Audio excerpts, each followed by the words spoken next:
Do a top up on the tea.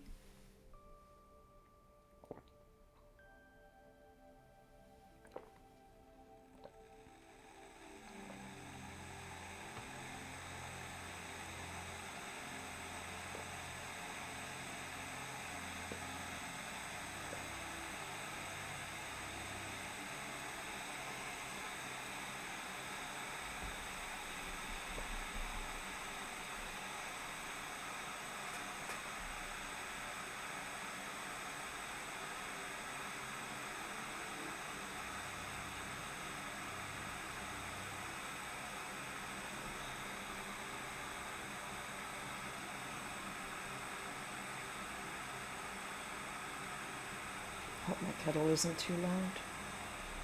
Let me see. Okay, now the ads are gone. Bit late.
Salut.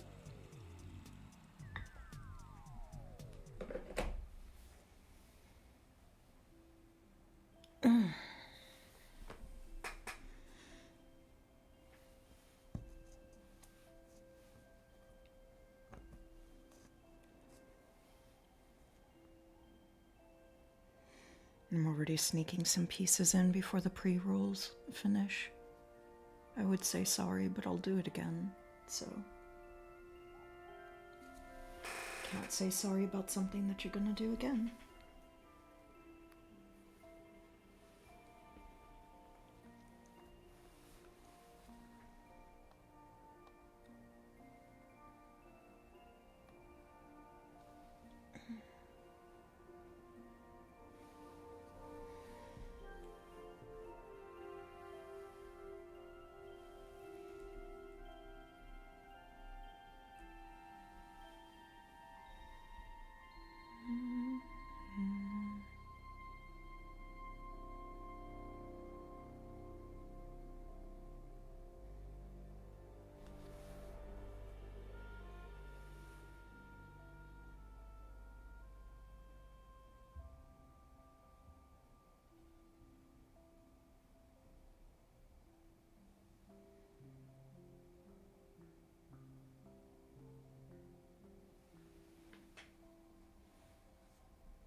Are we back? Almost. Okay.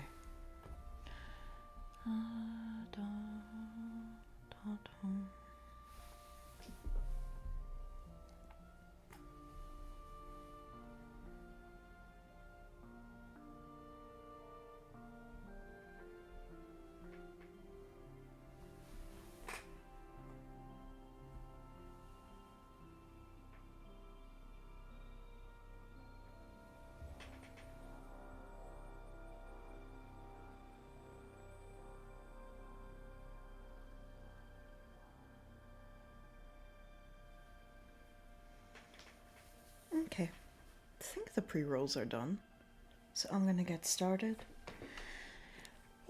Good morning, good morning. I'm still waking up.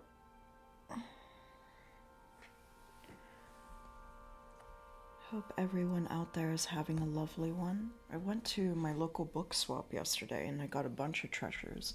But one of them was this very, very, very cute little book that is a beautiful shade of blue and teeny tiny, and it's just a little book of fairy tales from the 1960s.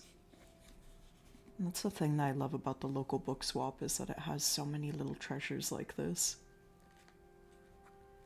And I was like, oh, that seems delightful. So, yeah. Also, I couldn't decide what to do today. I wanted to stream, but I was like, well, there's a couple of things that I want to do. And then I realized, well, this little book is pretty hand-sized. So I could read from this book while doing a puzzle at the same time.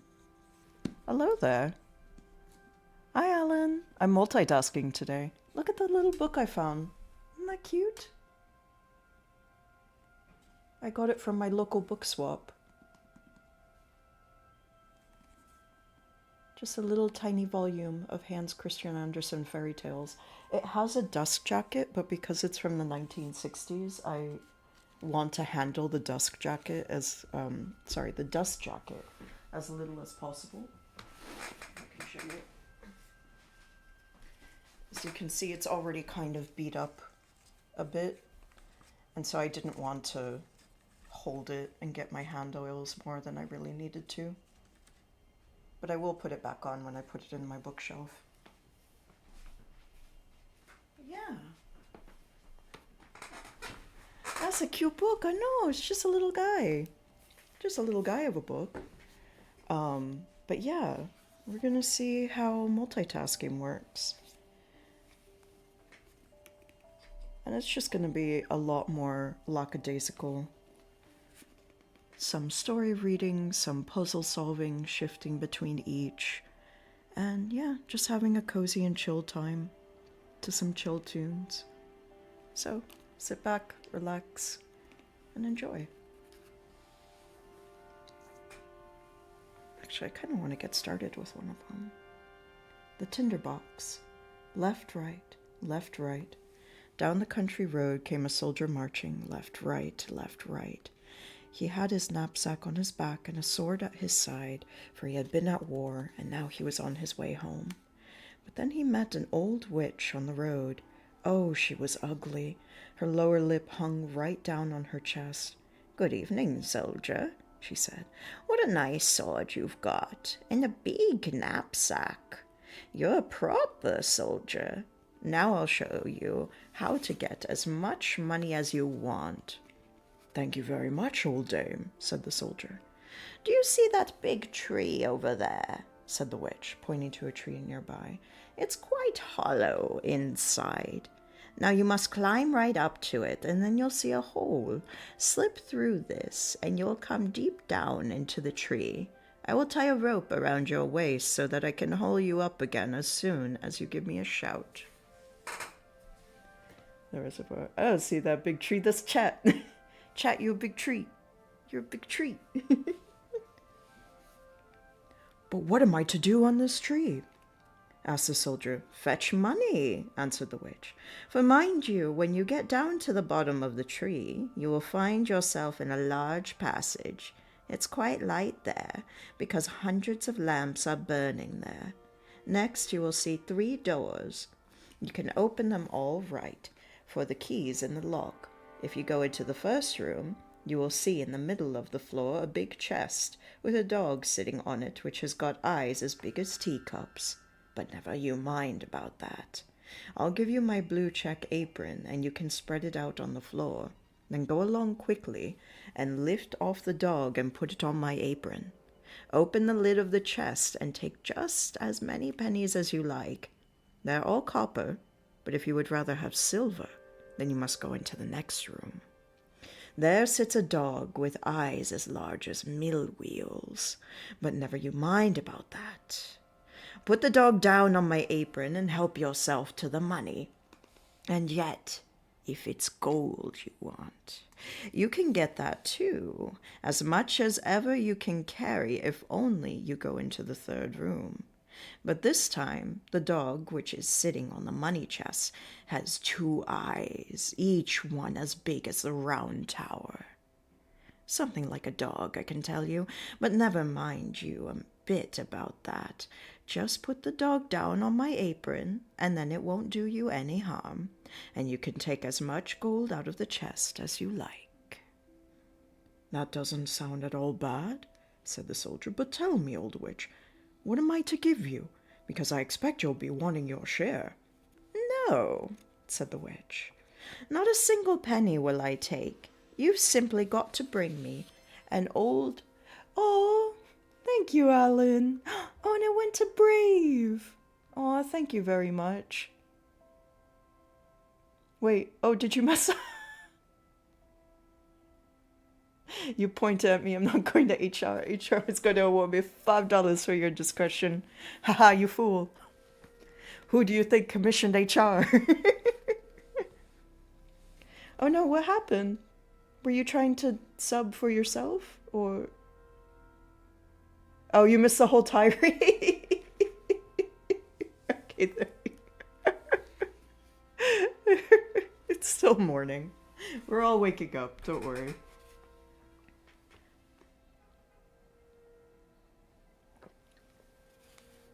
I'm excitedly realizing that this is one of my favorite stories from when I was younger. I had this big, I actually found it.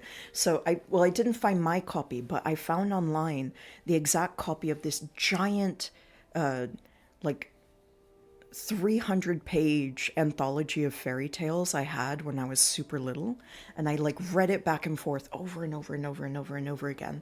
And this book, or this, not this book, this story that I'm reading right now is one of them, because they had illustrations of the dogs with the big eyes, and it was fantastic. I'm just seeing if there's a piece that I could put in real quick while I'm distracted.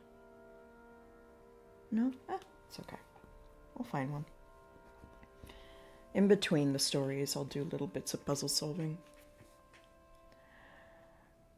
Oh, I'm gonna get $5, but I got the $5. Thank you, Alan. You're very kind. And also, yay, Brave Palm Trees got the sub. That's a very good person. It went to a very good source. Let's see. What was the witch saying? No, said the witch. Not a single penny will I take. You've simply got to bring me an old tinder box that my grandmother forgot when she was last down there. Oh, come on, then. Let me get that rope around my middle, said the soldier. Here it is, said the witch, and here's my blue check apron. And then the soldier crawled up the tree, let himself down, and plump through the hole. And now he was standing, as the witch had said, down in the great passage where hundreds of lamps were burning. Then he unlocked the first door. Ugh! There sat a dog with eyes as big as teacups, and it glared at him. You're a nice chap, you are, said the soldier, and he put down the witch's apron and took just as many copper pennies as he could stuff in his pocket. Then he shut the chest, put the dog up again, and went into the second room. Bless my soul, there sat the dog with eyes as big as mill wheels. Oh, you shouldn't stare at me so, said the soldier. You'll strain your eyes. And then he put the dog down on the witch's apron, but when he saw such piles of silver in the chest, he threw away all the coppers he had got and filled up his pockets and his knapsack with nothing but silver. Now he went into the third room. But it was horrible. The dog in there had actually got 2 great eyes as big as the round tower, and they were going round and round in its head like wheels. Good evening, said the soldier, and he touched his cap, because never in his life had he seen such a dog. But after he had looked at it for a bit, he thought to himself, enough of that, and went and lifted the dog down onto the floor and opened the chest. Why, goodness gracious, what a lot of gold there was!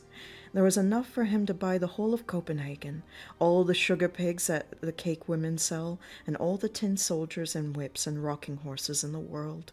Yes, plenty of money in there, my word there was. So at once the soldier emptied out all of the silver coins from his pockets and his knapsack and put in gold instead. Yes, and he filled up everything with gold, his pockets, his knapsack, his cap, and even his boots, so that he could hardly walk. Now he had got some money, and he put the dog back on the chest, slammed the door, and then shouted up through the tree, "Hi, mother! Haul me up again, will you?" "Have you got the tinder box?" asked the witch. "Oh, no, that's true. I had clean forgotten it," said the soldier, and he went straight back and fetched it. The witch hauled him up out of the tree, and there he was again, standing on the road with his pockets, boots, cap, and knapsack bulging with money. "What are you going to do with this tinder box?" asked the soldier. "That's no business of yours," answered the witch. "You've got your money, now just give me my tinder box." "Rubbish," said the soldier. "Tell me at once what you want to do with it, or I'll have out my sword and cut your head off." "No," said the witch. So he cut off her head, and there she lay. But the soldier tied up all his money in her apron and made a bundle of it to go on his back. He put the tinder box in his pocket, and he went straight on into town. It was a fine town, and he put up at the finest inn. He ordered the very best rooms and the food he was most fond of, for, now that he had all that money, he was a rich man.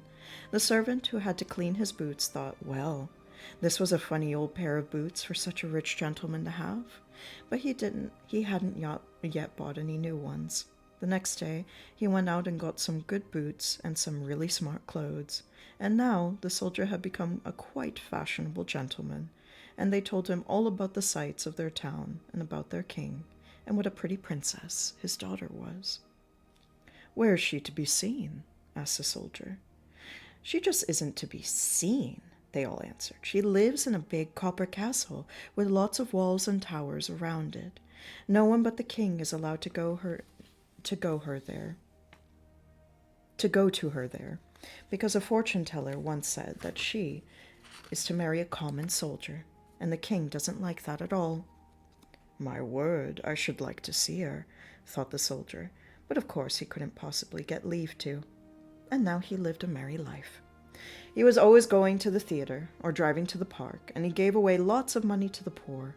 That was very nice of him, you see. He remembered so well from the old days how awful it was to be absolutely penniless. But now he was rich and well-dressed, and so he made lots of friends who all said what a fine fellow he was, a real gentleman, and the soldier liked that very much. But he was spending money every day and never getting any back. At last he only had 2 pence left, and so he had to move from the fine rooms he had been living in to go and live in a little poky attic right under the roof.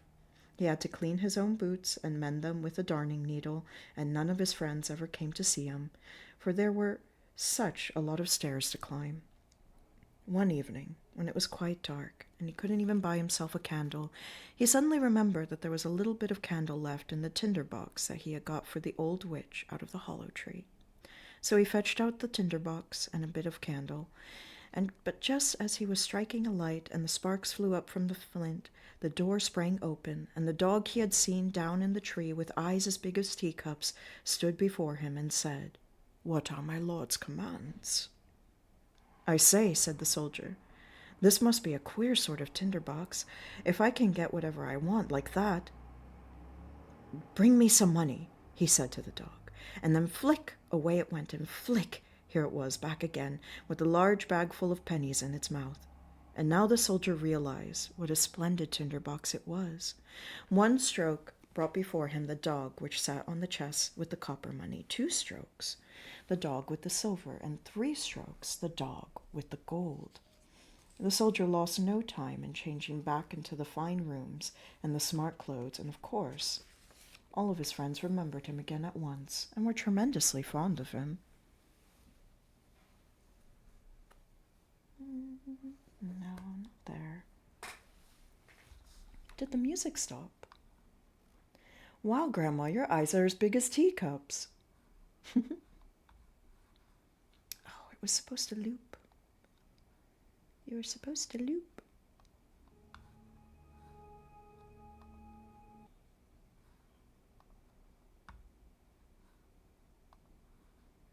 Add that one. There we go.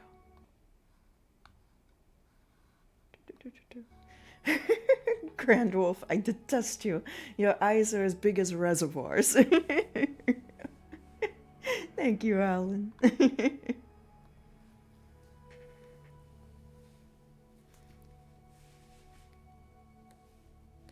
And then one day he thought to himself, there's something queer about this, that no one's allowed to see the princess.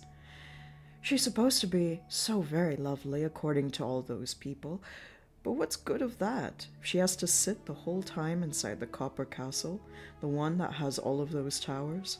Can't I manage to see her somehow? Now then, where's my tinderbox? So he struck a light, and flick, there stood the dog with the eyes as big as teacups. Of course, I know it's the middle of the night, said the soldier, but all the same, I would like to see the princess, that I would. Just for half a jiffy. The dog was out of the door in a flash, and before the soldier had time to think about it, there was the dog again with the princess, lying asleep on his back. And she looked so lovely that anyone could see she was a real princess, and the soldier simply couldn't resist. He had to kiss her. He was a soldier all over. That's a bit rude of him, but we'll forgive it for being an old-school fairy tale, I guess. Then the dog scuttled back again with the princess, but in the morning, when the king and queen were at breakfast, the princess said she had such a curious dream in the night about a dog and a soldier. She had ridden on the dog's back, and the soldier had kissed her. "That's a pretty tale, if you like," said the queen, and so one of the old ladies-in-waiting was told to sit up in the following night by the princess's bed and see if it was really a dream or not. The soldier did so long for another look at the pretty princess, and so up came the dog by night and took her and dashed off at full speed. But the old lady-in-waiting put on her overboots and ran just as fast as them, and when she saw them disappear into a big house, she thought to herself, "Now I know where it is," and chalked up a big cross on the door. Then she went home to bed, and the dog came back too with the princess. But when it saw a cross had been chalked on the door where the soldier was living, the dog also took a bit of chalk and put a cross on every door in the town. That was a clever idea, because now you see the lady-in-waiting couldn't find the right door, and there were crosses on the whole lot of them. Early in the morning, the king and queen, the old lady-in-waiting, and all the court officials sallied forth in order to see where it was the princess had been. "Here's the house," said the king, when he saw the first door with a cross on it. "No, it's there, darling," said the queen, catching sight of the second door with a cross on it.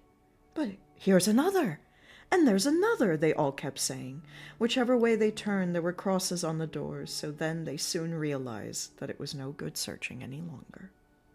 But the queen, you know, was a very clever woman, who could do more than just drive out in a coach. She took her golden scissors and cut up a large piece of silk and sewed the pieces together into a pretty little bag, which she filled with the finest buckwheat flour. She fastened the little bag to the princess's back, and then she snipped a little hole in the bag so as to sprinkle the flour wherever the princess went. At night, up came the dog once more, took the princess on his back, and ran off with her to the soldier, who loved her so dearly and did so wish he were a prince and could marry her. The dog never noticed how the flour kept leaking out all over from the castle to the soldier's window, where it ran up the wall with the princess. The next morning it was quite plain to the king and queen where their daughter had been going, so they took the soldier and put him in prison.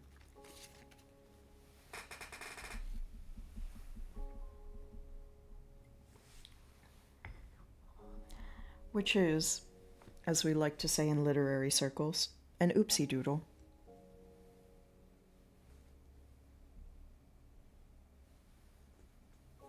That one go? Not quite.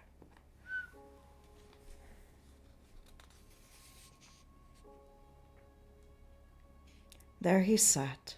Ugh, how dark and dreary his cell was, and besides they kept saying to him, "Tomorrow you're going to be hanged," and that didn't sound at all cheerful. And the worst of it was that he left his tinderbox at the inn. In the morning, through the iron bars of his little window, he watched people hurry out of the town to see him hanged. He heard the drums and saw the soldiers marching past. Everyone was afoot. Among them was a cobbler's boy in a leather apron and slippers, and he was trotting along so fast that one of his slippers came off and flew right against the wall where the soldier sat peeping out from the iron bars. "I say, young cobbler, you don't need to hurry like that," the soldier said to him. "They can't begin without me. But look here, if you will kindly run along to where I've been living and fetch me my tinder box, you shall have 2 pence for your trouble. But mind you, get a move on." The cobbler's boy was very glad to earn 2 pence, so he sprinted off for the tinder box, brought it to the soldier, and, well, now listen to what happened. Outside the town a high gallows had been built, and round about it stood the soldiers and thousands of people. And King and Queen sat on a beautiful throne opposite the judge and all of his counselors. Already the soldier had climbed the ladder, but just as they were going to put the rope round his neck, he reminded them that before being executed, a criminal always had the right to ask for one harmless favor. He said he would like to smoke a pipe of tobacco. After all, it would be the last pipe he could smoke in this world. Now the king didn't like to say no to that, so the soldier took his tinder box and struck a light. 1, 2, 3, and there stood all 3 dogs. The one with the eyes as big as teacups, the one with eyes like mill wheels, and the one which had eyes as big as a round tower.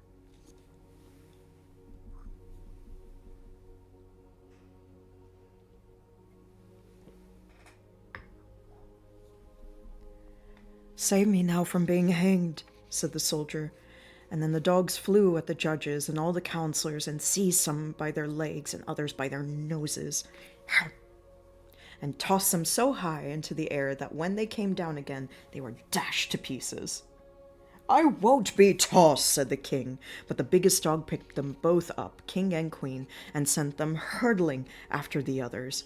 And the soldiers got frightened, and the people all shouted, "Soldier boy, you shall be our king and have the pretty princess." And they put the soldier into the king's coach, and all 3 dogs went dancing in front of it and cried, "Hurrah!" And the boys whistled on their fingers, and the soldiers presented arms. And the princess came out of the copper castle and was made queen, and how pleased she was. The wedding feast lasted for a week, and the dogs sat at the table with everyone else and kept rolling their great big eyes. You could actually see, there's a little sketch with the little dog right there. His huge eyes as big as teacups. Let me solve a bit of puzzle, and then we'll read about Little Klaus and Big Klaus.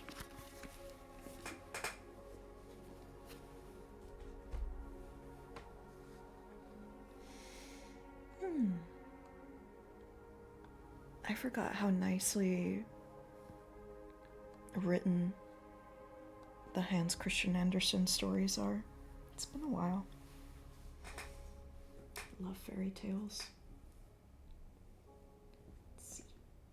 So there were some pieces that I was spying on while I was reading that, like, oh, I think I know where you go and where you go.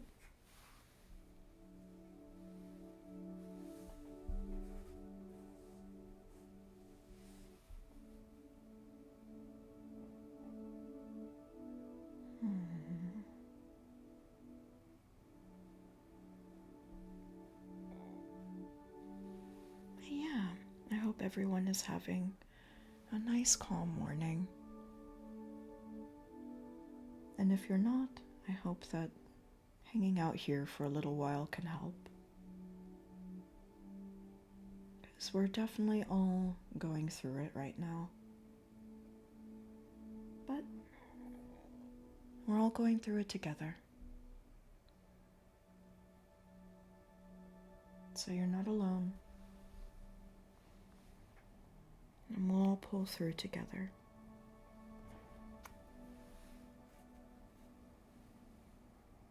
You just got to hang in there. Do what you can. And make sure to take the time to take care of yourself as well. Because that is the most important thing. You can't do anything for anyone if you're absolutely burnt out.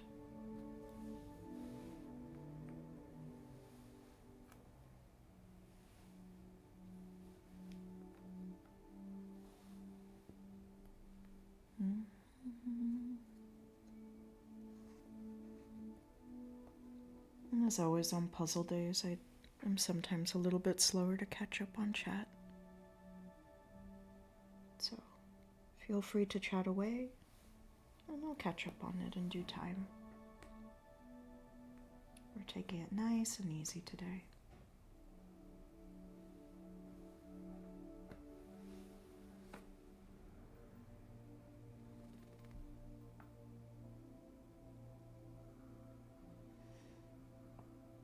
But yeah, I remember that story from my big giant anthology of fairy tales, and it illustrated everything.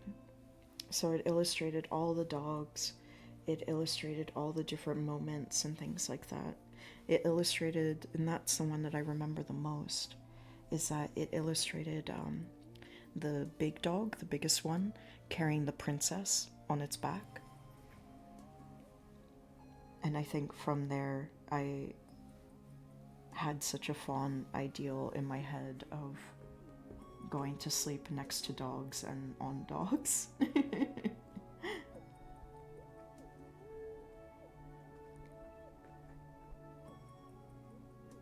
And had like the idea in my head of like, oh, it would be wonderful to just have a ride on the back of a big giant dog.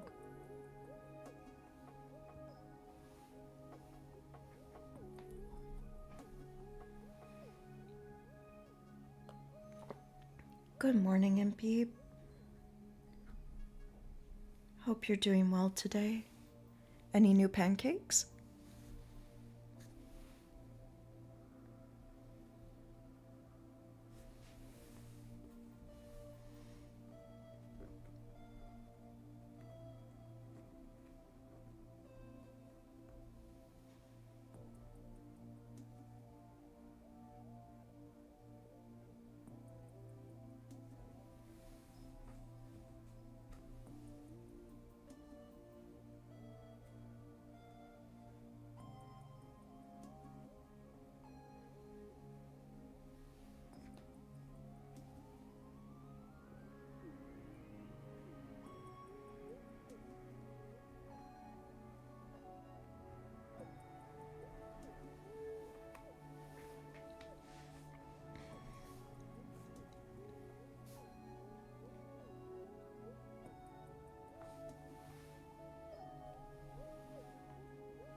I just want to at least get a few more pieces in before starting the next story.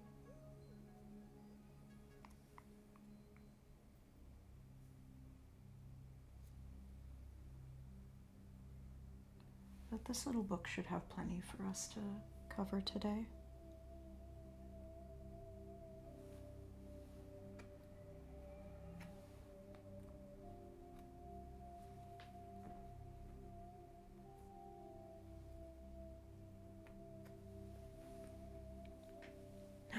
I've made so many damn pancakes in the last 2 weeks. Dear God, no new ones. That's awesome.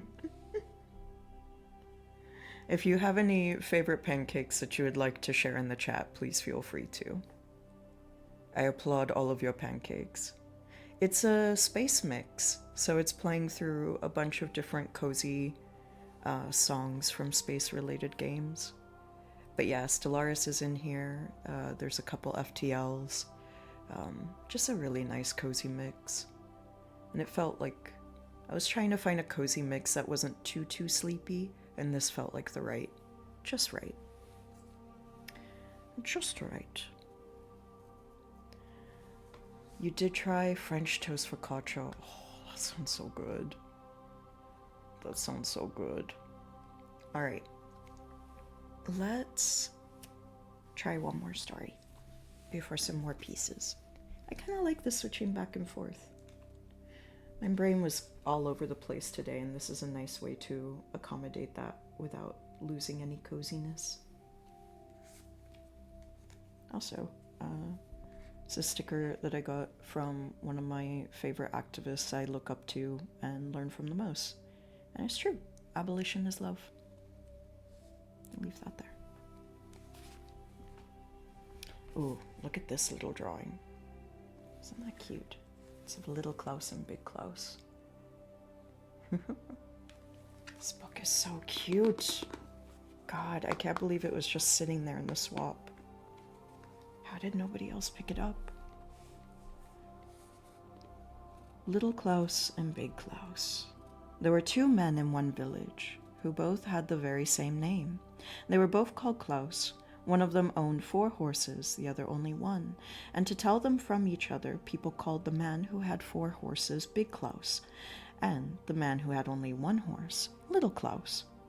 Now let us hear how these two got on, for this is a true story. All through the week, Little Klaus had to plow for Big Klaus and lend him his 1 horse. In return, Big Klaus gave him the help of all of his 4 horses, but only once a week. And that was on Sunday. My word, how Little Klaus did crack his whip all over the 5 horses. They were as good as his, for that one day the sun shone so pleasantly, and the church bells were all ringing for church. The villagers went by in their Sunday best with their hymn books under their arms to hear the parson preach, and when they looked at Little Klaus plowing with 5 horses, he was so delighted that he cracked his whip once more and cried out, "Gee up, all my horses!" "You mustn't say that," said Big Klaus. "There's only 1 horse, you know, which is yours."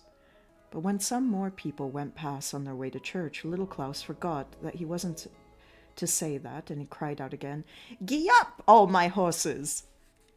"Look here, will you kindly give over," said Big Klaus. "The next time you say that, I'll give your horse a clump on the head and kill him on the spot, and I'll be goodbye to him." "I promise you I won't say it again," said Little Klaus. But when some people went by and they nodded good morning to him, he was so delighted that he felt it must look so smart for him to have 5 horses to plow his field with, and he cracked his whip and cried out, "Gee up, all my horses!" "I'll gee up your horses for you," said Big Klaus, and he took the mallet for the tether peg and gave Little Klaus's 1 horse such a clump on the forehead that it fell down, stone dead. Poor horsey. "Oh dear, now I haven't a horse at all," said Little Klaus, and he began to cry. By and by he flayed the dead horse and took the hide and gave it a thorough drying in the wind, and then he stuck it in a bag, which he threw over his shoulder, and went off to the next town to sell his horsehide. He had a long way to go, and it led through a big, gloomy wood. Presently a terrible storm got up, and he quite lost his way. It was evening before he could find it again, and there was far too much from the town or from home to be able to reach either before nightfall. Close to the road stood a large farmhouse. The windows had shutters up outside, but yet a gleam of light showed over the top of them. "I dare say I can leave to spend the night here," thought Little Klaus, and went up and knocked at the door. The farmer's wife came and opened it, but when she heard what he wanted, she told him to be off, as her husband was not at home, and she didn't take in strangers. "Oh, well, in that case, I must find a bed out of doors," said Little Klaus, and the farmer's wife shut the door in his face. Nearby was a big haystack, and between this and the house a little shed had been built, with a flat thatch roof on it. "I can sleep up there," said Little Klaus, catching sight of the roof. "That will be a lovely bed, and I shouldn't think the stork will fly down to bite my legs." For a real live stork was standing up there on the roof, where it had its nest. Little Klaus now crawled up onto the shed, where he lay and wriggled himself to get really comfortable. The wooden shutters didn't quite cover the windows up at the top, and so he was able to see right into the room. There was a large table laid with wine and roast meat, and oh, such a delicious-looking fish. The farmer's wife and the parish clerk were sitting at a table all by themselves, and she kept filling up his glass for him, and he kept helping himself to the fish. Oh, he was very fond of fish. "If only I could get a taste of that," thought Little Klaus, craning out his neck towards the window. Heavens, what a gorgeous cake he could see from there. Oh, it really was a wonderful spread. Then he heard someone riding along the road towards the house. It was the farmer himself, coming home. Now, although he was an excellent man, the farmer had the strange feeling that he never could bear the sight of a parish clerk. If he ever set eyes on a clerk, he flew into an absolute rage, and that was just why this clerk had called in to pass the time of day with the farmer's wife, when he knew that her husband was away from home, and the good woman set before him all the nicest things to eat she could find. But now, when they heard the husband coming, they got so scared that the woman begged the clerk to creep into the big empty chest which stood over in the corner. So he climbed in, for he knew quite well that the poor man couldn't bear the sight of a parish clerk. The woman quickly hid away all the delicious food and wine inside her oven, because if her husband had seen it, he would want to have been sure to ask what it all meant. "Oh dear," sighed little Klaus up on the shed when he saw all the food disappearing. "Is that somebody up there?" asked the farmer, peering up at little Klaus. "What are you lying up there for? Much better to come along with me into the house." Little Klaus then explained how he had lost his way and asked if he might stop the night. "Well, certainly," said the farmer, "but first we must have a bit of something to eat." And the farmer's wife gave them both a most friendly welcome, laid a long table, and gave them a large bowl of porridge. The farmer was hungry, and he ate with a good appetite, but little Klaus couldn't help thinking about the lovely roast meat, the fish, and the cake, which he knew were right inside of the oven. Under the table at his feet he had placed his sack with the horse hide in it, for we mustn't forget it was the hide which he had brought him away from home, in order to sell it in town. He didn't care for the porridge at all, and he trod on his bag, and the dry hide inside gave out quite a loud squeak. "Shh," said little Klaus to his sack, but at the same time he trod on it again, and it gave a still louder squeak. "Why, whatever have you got in there in the bag?" asked the farmer. "Oh, it's a wizard," said little Klaus. "He says that we shouldn't be eating porridge. He conjured the whole oven full of meat and fish and cake." "You don't say so," said the farmer, and in a twinkling he opened the oven and saw all the delicious food which his wife had hidden away, though he thought himself that the wizard had conjured it there. His wife didn't dare say a word, and she put the food straight on the table, and they both made a good meal off of the fish and the meat and the cake. Presently little Klaus trod on his bag once more, and they made the hide squeak. "What's he say now?" said the farmer. "He says," answered little Klaus, "that he has also conjured us 3 bottles of wine, and they're in the oven too." So the wife had to bring out the wine, and the farmer drank and became quite merry. He felt he'd given anything to own a wizard like the one little Klaus had in the bag. "Can he also make the devil appear?" asked the farmer. "I should so like to see him now that I'm feeling cheerful." "Certainly," said little Klaus. "My wizard can do whatever I like to ask him. Can't you, old man?" And at the same time he trod on the bag so it squeaked. "Did you hear him? He says, oh, yes, of course he can, but the devil's so hideous that you better not see him." "Oh, I'm not afeard. What do you think he'll look like?" "Well, you'll find he's the very image of a parish clerk." "Ugh," said the farmer. "That's hideous, and no mistake. You know I can't bear the sight of parish clerks. But never mind. I know it's the devil this time, so I reckon I'll put up with it for once. I'm full of pluck just now, but don't let him come too near." "Now I'll ask my wizard," said the little Klaus, treading on the bag and turning his ear to it. "What's he say?" "He says you may go up and open the chest which is standing over there in the corner, and you'll see the devil squatting inside, but mind, you hold on to the lid or he'll slip out." "Come and help me hold it then," said the farmer, going across to the chest in which his wife had hidden the real clerk, who sat there trembling with fear. The farmer raised the lid a little way and peeped under it. "Ugh!" he shrieked, and he jumped back from the chest. "Yes, I saw him right enough, and he looked the dead spit of our clerk. Ugh! It was horrible." And there's a little drawing of the terrified clerk. And them peeking on him, and the wife in the back going like, "Oh, shit."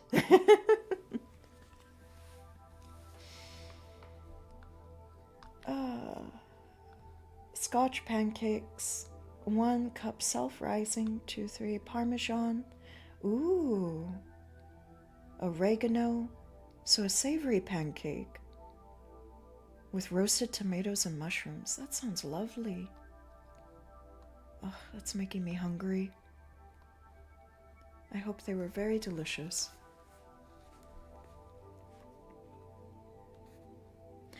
They had to have a drink after that, and they went on drinking far into the night. "You must sell me that wizard," said the farmer. "Ask what you like for him. I tell you what, I'll give you a whole bushel of money straight away." "No," said Klaus, "I can't do that. Just think of the profit I can make off of this wizard." "Oh, but I'm fair crazy to have him," said the farmer, and he begged and pleaded till at last little Klaus said yes. "You've been very kind and given me a good night's lodging, so it doesn't make much odds. You shall have the wizard for a bushel of money, but full measure, mind you." "Right you are," said the farmer, "but you must take that chest with you. I won't have it another hour in the place. He may be in there yet, for all we can tell." Little Klaus gave the farmer his sack with the dry hide in it, and got a whole bushel of money, full measure, in exchange. What's more, the farmer gave him a large barrow on which to wheel away the chest and the money. "Goodbye," said little Klaus, and off he went trundling his money and the great chest with the clerk still in it. On the other side of the wood ran a deep river where the current was so strong that you could hardly swim against it. A big bridge had lately been built across it, and little Klaus halted so that he got to the middle and said out loud, so that the clerk in the chest could hear him, "Hang it all, what am I ever to do with this stupid chest? It's so heavy, and think it was full of stones. I'm sick and tired of wheeling it, so I'll just tip it into the river. Then if it sails home to me, very good, and if it doesn't, well, it can't be helped." Then he took one hold of the chest by one of the handles and tilted it a bit, as though he meant to hurl it down the river. "Stop! Stop!" shouted the clerk from inside the chest. "Let me out! Oh, do let me out!" "Good gracious!" said little Klaus, and pretended to be frightened. "He's still inside. I meant to push him into the river all at once and then drown." "No, no!" shouted the clerk. "I'll give you a whole bushel of money if you'll let me out." "Oh, that's another story," said little Klaus, and opened the chest, and the clerk quickly crept out, pushed the empty chest into the water, and went to his home, where little Klaus was given a whole bushel of money. He had already got one out of the farmer, so there he was now with a wheelbarrow chock full of money. "There, I got a rather good price for that horse," he said to himself, and when he came home to his own room and turned out all that money into a big heap on the floor, "Big Klaus will be very annoyed when he hears how rich I've become out of my one horse. But all the same, I won't tell him straight away." Presently he sent a boy along to Big Klaus to borrow a bushel measure. "I wonder what he wants that for," thought Big Klaus, and he smeared the bottom with tar so that a little of whatever was measured might stick to it, and sure enough, when the measure came back, there were 3 new silver florins sticking to it. "Hullo, what's this?" said Big Klaus, and he ran straight off to Little Klaus. "Where did you get all this money from?" "Oh, that was for my horse hide that I sold yesterday." "That's a wonderful good price," said Big Klaus, and he ran home, took an axe, and gave all of his poor 4 horses a clump on the forehead, and then he stripped off the hides and trundled them away into town.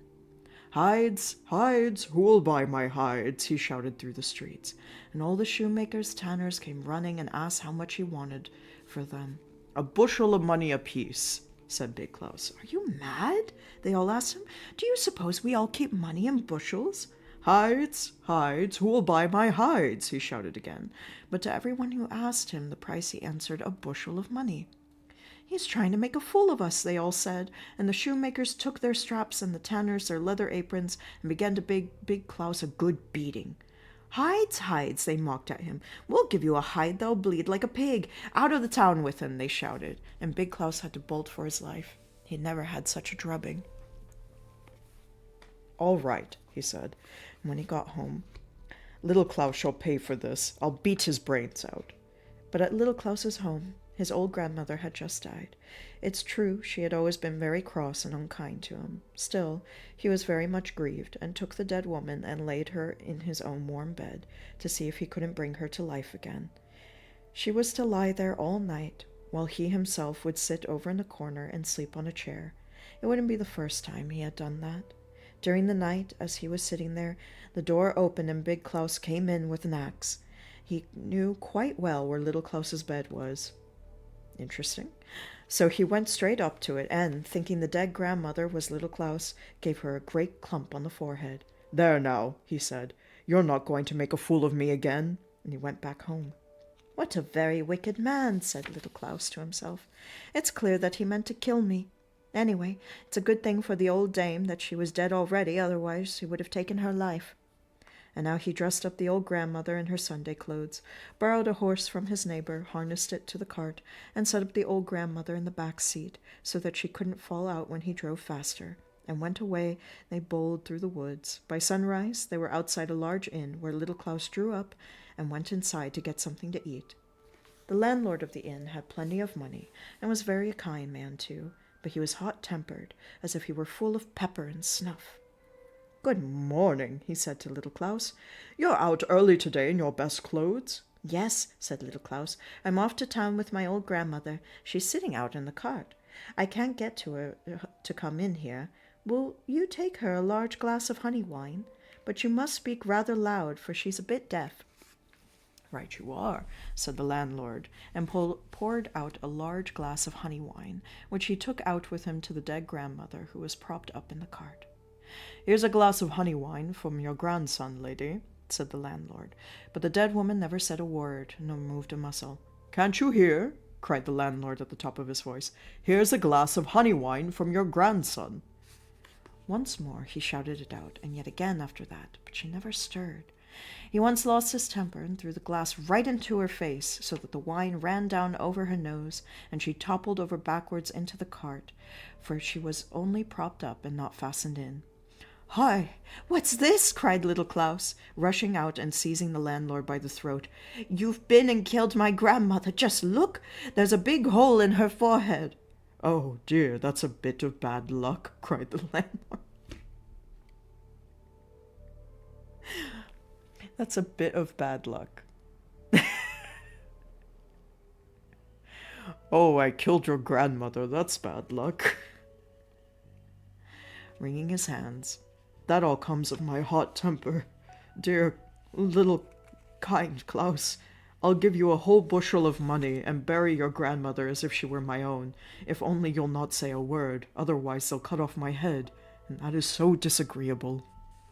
So Little Klaus got a whole bushel of money, and the landlord buried his old grandmother as if she had been his own. As soon as Little Klaus got back home with all his money, he sent his boy along to Big Klaus to ask if he'd lend him a bushel measure. "Hello, what's this?" said Big Klaus. "Didn't I kill him? I really must see about this myself." And he went over to Little Klaus with the measure. "Why, wherever have you gotten all this money from?" he asked. And my goodness, how he had opened his eyes when he saw all the fresh money that had come in. "It was my grandmother you killed, not me," said Little Klaus. "It's she I've just sold and got a bushel of money for." "That's a wonderful good price," said Big Klaus, and hurried home, took an axe, and quickly killed his old grandmother. Then he placed her in the cart, drove into town where the doctor lived, and asked if he wanted to buy a dead body.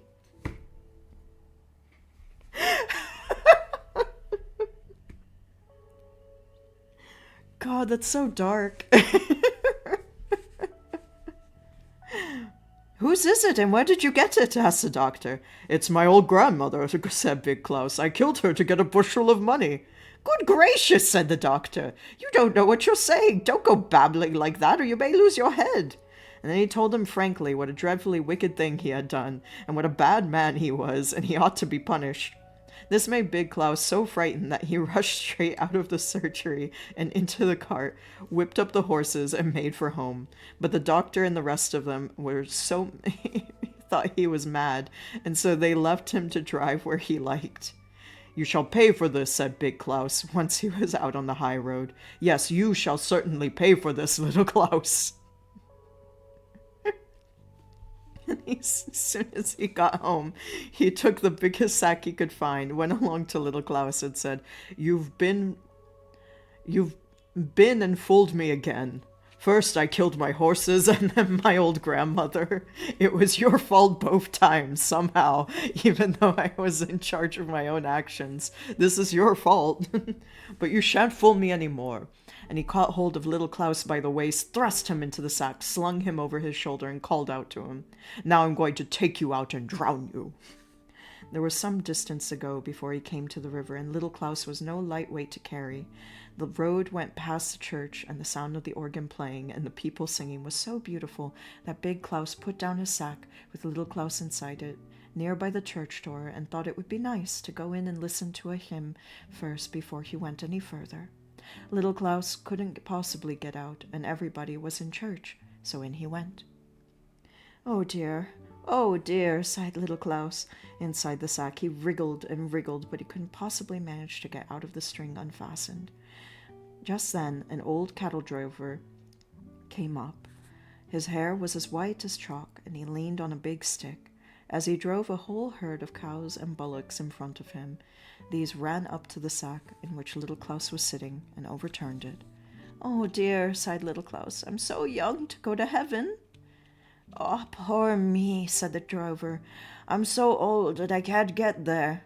"Open the sack," called out Little Klaus. "Crawl in here instead of me, and you'll soon get to heaven." "I'd give anything for that," said the drover, and he unfastened the sack for Little Klaus, who jumped out at once. "You'll mind the cattle, won't you?" said the old man, and as he crawled into the bag, Little Klaus tied it up and went on his way with all the cows and bullocks. Soon after, Big Klaus came out of church and put the sack on over his shoulder again.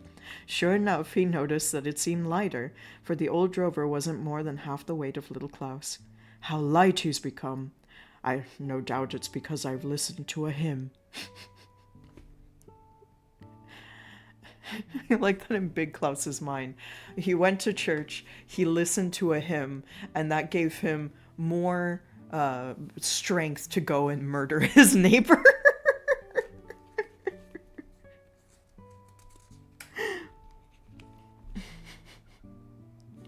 Then off he went to the river, which was a deep one, and threw the sack with the old drover inside it right into the stream, and shouted out after him, thinking of course that it was Little Klaus. "There now, you shan't fool me any more." Then he turned homeward, but when he came to the crossroads, he met Little Klaus driving off with all his cattle. "Hello, what's this?" said Big Klaus. "Didn't I drown you?" "Yes, you did," said Little Klaus. "You threw me into the river barely half an hour ago." "But where did you get all those fine cattle from?" said Big Klaus. "They're sea cattle," said Little Klaus. "I must tell you the whole story, and by the by, thank you so much for drowning me. I'm in luck's way now. I'm really rich, I can tell you. I was very frightened as I lay inside the sack, and the wind whistling round my ears when you threw me down off of the bridge into the cold water.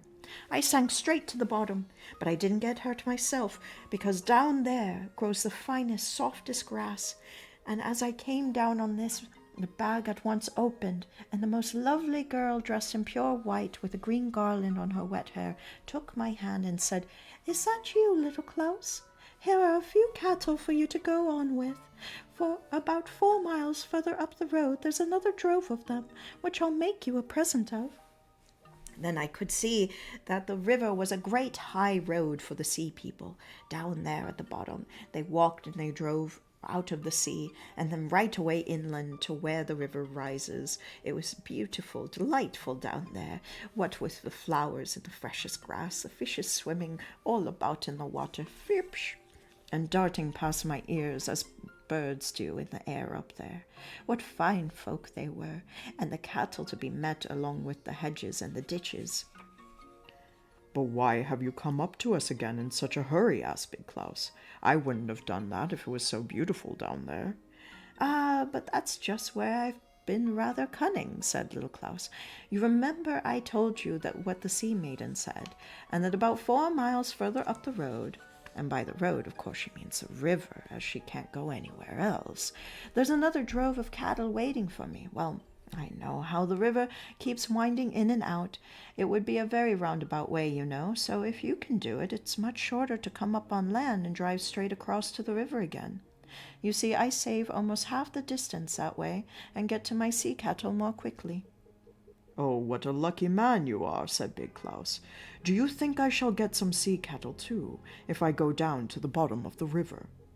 "I should just think you would," said Little Klaus, "but I can't carry you as far as the river in the sack." You're too heavy.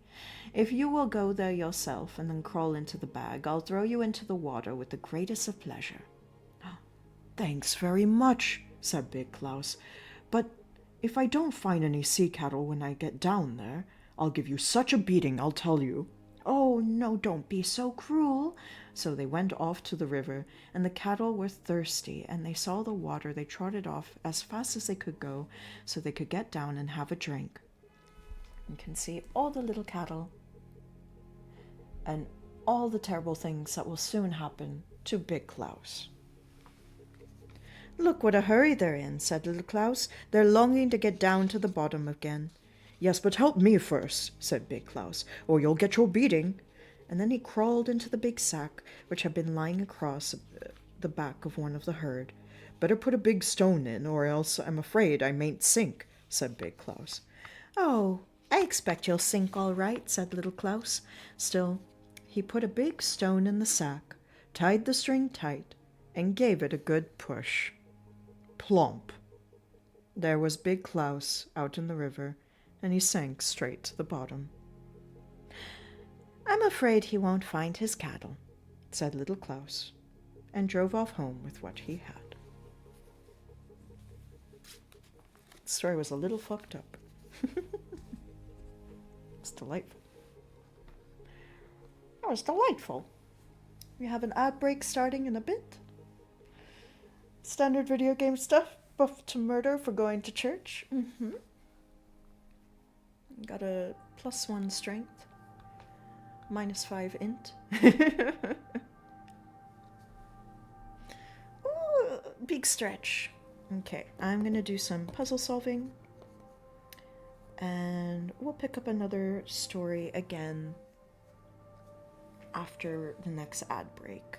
I want to get some more pieces in. This is a very nice morning. This is exactly the kind of morning I needed today. Exactly.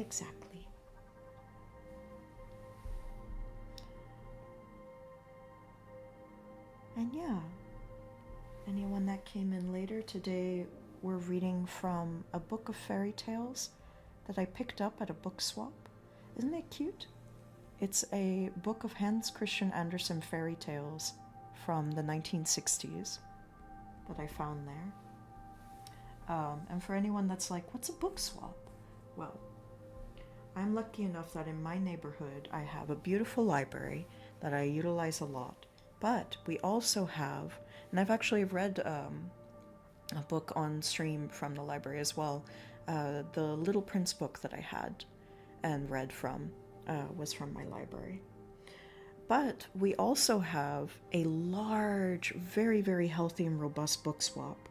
And I have a lot of books, so I like having, I have like usually anywhere between 120 to 140 books at any given time. I like books, but I rotate out my collection a whole lot. I loan books out all the time. I love giving books away. There's only like a handful of books that are very precious to me and I want to keep forever. And they were either gifts or they were books that have immense sentimental value to me. But otherwise, the rest of them, I want everyone to enjoy. And so I cycle out my books a lot, and the book swap is amazing for me because I can just take a big giant backpack of books, donate a whole bunch, bring a couple back, and find some new treasures from other people. And then I give my gently loved books over to the swap, and then I get other people's gently loved books back. And the thing that I love about the swap too is that it has things that you can't like donate to the library. Like sometimes books you just can't donate to the library either. They're just not wanted. They're not like really worth putting into circulation. The condition isn't right. Those sorts of things.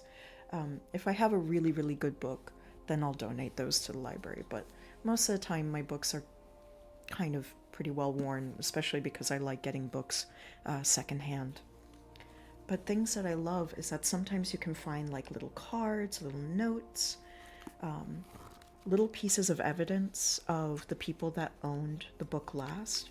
And so like here we have a really beautiful little inscription on the inside of the cover that says, From Holden Schmidt to Helen, 1967. I don't know who Holden Schmidt is. I don't know who Helen is. But I hope they're both happy. I hope they're both well. I hope that they had a wonderful time sharing this book together. But I also had this jigsaw puzzle I really wanted to do, and today I woke up going, I want to do too many things, and I need to still take it easy. And so here we are. Stories and puzzles and cozy music. I will get back to painting once I do all my reference photos that I need for it. And I also need to do some practice sketching of some of the things that I'm going to put in there. The practice sketching I'm going to do off stream. I like sketching on stream, but I will make more progress if I do it off stream. So I'm probably going to do those reference photos today and start doing practice sketching, and then maybe perhaps by Monday we can start doing some painting. What are other things that I'm cooking up for you all? Let's see. I know I've had the note about the community art carousel coming up, and that will happen soon. I'm hoping to finally get to my to-do list of some redeems to do, doing the art carousel, and just kind of some things that I know if I sat down and did it, I could do rather quickly this weekend. So that, yeah, I mean, it's like, it feels like the way that I can say thank you to everyone for being here and for letting me do the things that I do and have a space to enjoy my hobbies, is to keep improving the space and making it a fun place to be. So those will be things that I do. I also want to play with the sounds for the alerts, so hopefully I can get that done too and make that very, very cute and cozy. And what else are some of the quick things I'll be doing? Yeah, I mean, this weekend I'm trying to focus on the Not Law stuff for one more weekend, and to start building up research that I need for some things that you'll see here on stream, including, I've talked about a few times, but I really want to push myself this month to get my artwork up and available for purchase, because I need the money. But also, beyond that, I think it would be very good, like as a confidence boosting thing. Even if like nobody buys it, I think it is a good exercise for me to put myself out there and to sell artwork. And if nobody buys it, that doesn't matter, because what matters is that I stuck to it and I like made myself commit to it and didn't get scared and back down. So that's what I want to get out of the exercise, you know? But yeah, I think we are in ads now, so I will quit yapping for a little bit and let the ads run.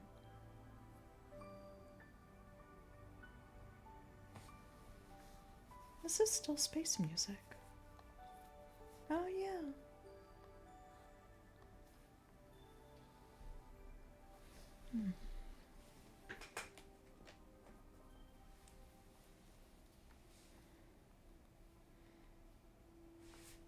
I should stretch my legs out.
we out of ads?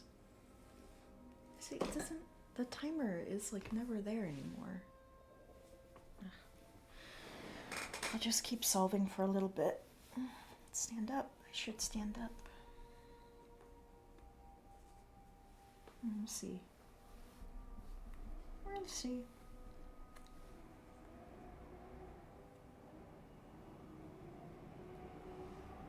Yeah, I have all sorts of things planned and we'll execute on them. It's just all been a juggling act with stress and different commitments that I have to do.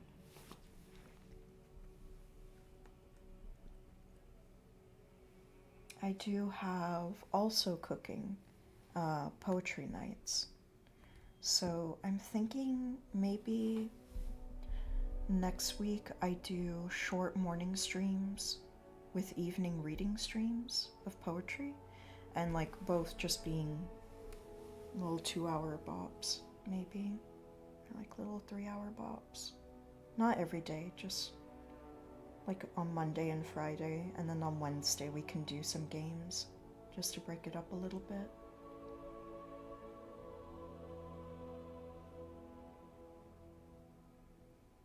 Something to try. Something to try, for sure.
I keep thinking it's this one, but it's not that one.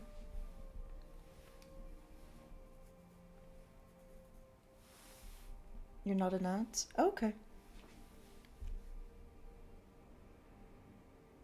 Thank you for letting me know. Now I just got a little bit absorbed in the puzzle. It's just, like that space in particular, I see these little blotches and I'm like, it's gotta go over there somehow. Just not sure how yet. But it's the same kind of little blotches.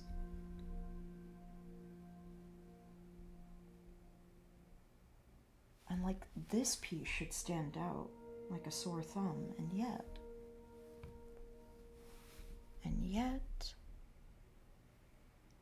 I cannot spot it. And we have some pieces here that have matching stripes. I mean, the cool thing about this puzzle is that overall it has beautiful, beautiful, beautiful colors and patterns all throughout. That's why I put the maker's name in the title. I don't think, it's not like I think that the maker has like a big following or something like that. I wanted people to know who made it in case they were like, that puzzle is really pretty. And if they wanted to get it for themselves, now you know where to go. Because yeah, it's super, super pretty. Super pretty puzzle.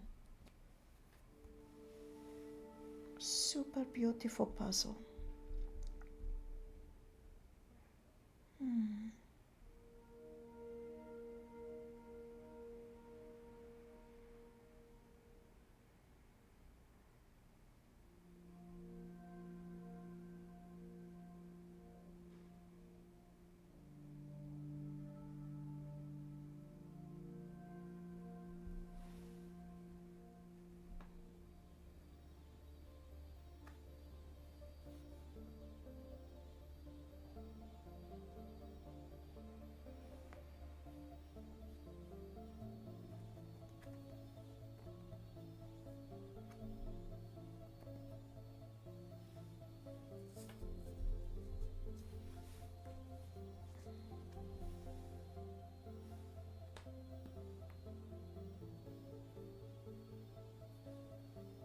But yeah, I need to do some house cleaning today.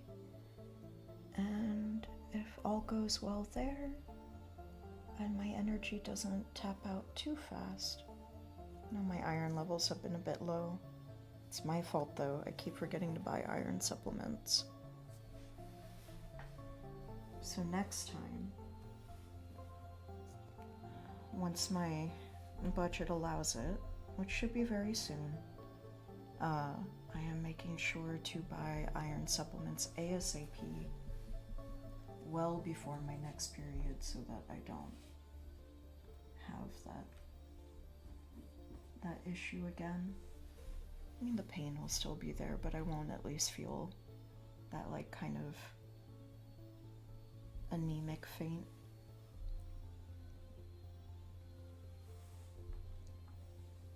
So it'll be a little bit better.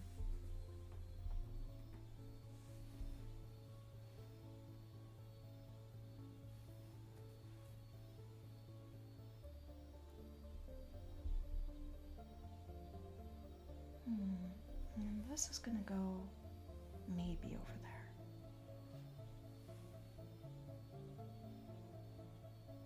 All right, just a few more pieces and then let's read another story, I think.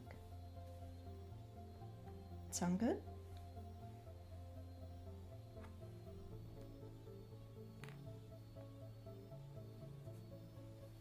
Now, my first idea was to be reading like one-handed and then solving at the same time. But I kind of like this back and forth a little bit more.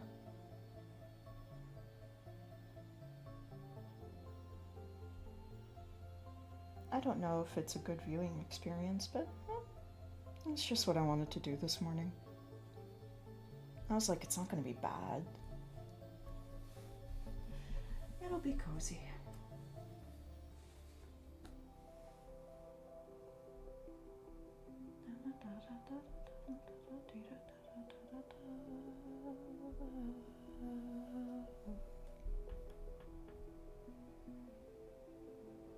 I even wore my finest button up today. That's not true. This is a pajama button up. I have better button ups than this. This is just a cozy pajama button.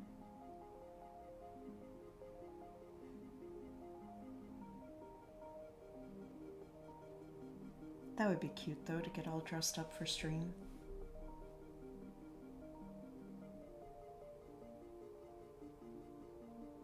Maybe one day, just for funsies.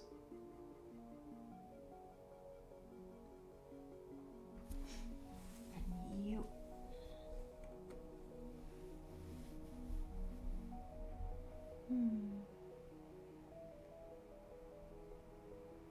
I feel like I've seen the pieces that I need over there somewhere. Is that it? No. One more piece, just one more. Just one more.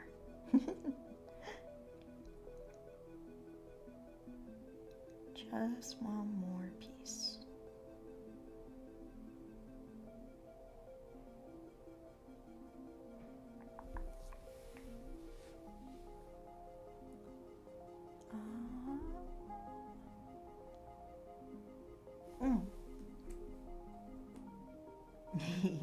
Okay. That's good. Ooh, but... Okay, maybe one more. Yeah. Okay. Oh, it's Kite Fest! Oh, happy Kite Fest! I miss Kite Fest. Enjoy it. Enjoy a double for me. Oh. There's a couple of things that I miss about Austin, and definitely one of them is Kite Fest. Bye. Have a good one, Ma. Or have a good one, Roa. Okay. Let's do another story.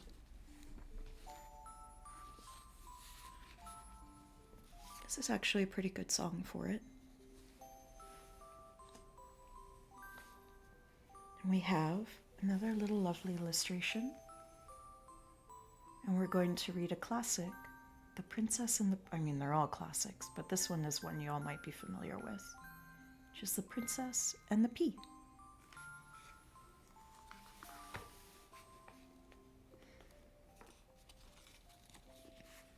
Once upon a time, there was a prince who wanted to have a princess of his own, but she must be a proper princess, so he traveled all over the world in order to find such a one. But every time there was something wrong. There were plenty of princesses, but he could never quite make out if they were real princesses. There was always something that wasn't quite right. So he came back home and was very much upset, because he did so long for a real princess. One evening, a terrible storm blew up. There was lightning and thunder. The rain came pouring down. It was something dreadful. All at once, there was a knock at the city gate, and the old king went out to open it. It was a princess standing outside, but goodness, what a sight she was with rain and weather. The water was running all down her hair and her clothes, and in at the tip of her shoes, and out again at the heels. And yet she declared that she was a real princess. Well, we shall soon see about that, thought the old queen. She didn't say anything, but she went into the bedroom, took off all the bedclothes, and placed a pea on the bottom of the bed. Then she took 20 mattresses and laid them on top of the pea, and then again 20 of the softest feather beds on top of the mattresses. That's where the princess had to sleep for the night. In the morning they asked her how she slept. "Oh, dreadfully badly," said the princess. "I hardly had a wink of sleep all night. Goodness knows what there was in the bed. I was lying on something so hard that I'm simply black and blue all over. It's perfectly dreadful." So then, of course, they could see that she really was a princess, because she had felt the pea right through the 20 mattresses and the 20 feather beds. Nobody but a real princess could have such a tender skin as that. And so the princess took her to wife, because now he knew he had a proper princess, and the pea was sent to the museum, where it was still to be seen, unless someone has taken it. Well, there, that's something like a story, isn't it? And there you have a little crown. So yeah, the original Princess and the Pea was extremely short. Like, there you go. There's a story. How's them apples? So now I get to solve a little bit more.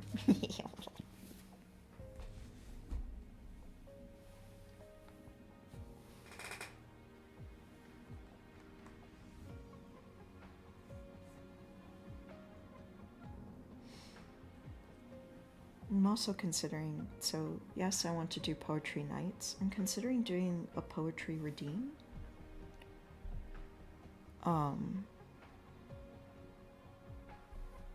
For the month of April as well, because it is National Poetry Month, where I could just have my current stack of bookmarked books on hand and read out a poem. So no, I don't like this is a nice flow of kind of going back and forth between fairy tales and the story, or in the jigsaw puzzle. But I don't know, I think doing a poetry redeem might be too disruptive.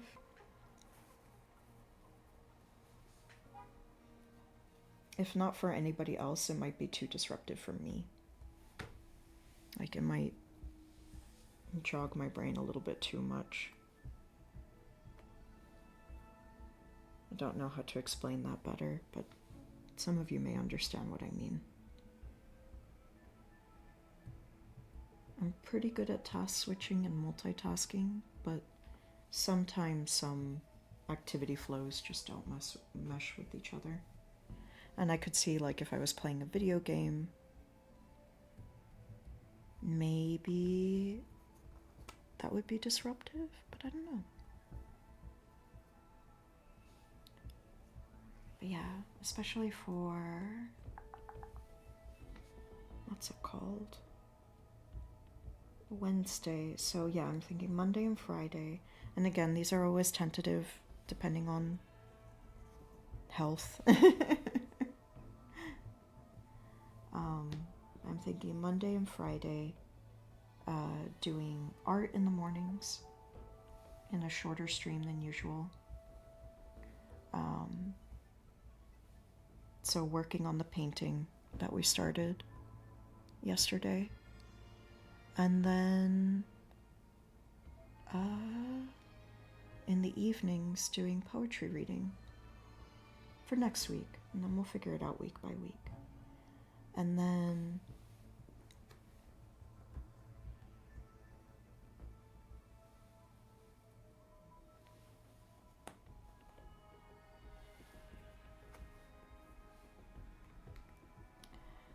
for Wednesday, I would like to do Golden Sun again. So I would like to finish my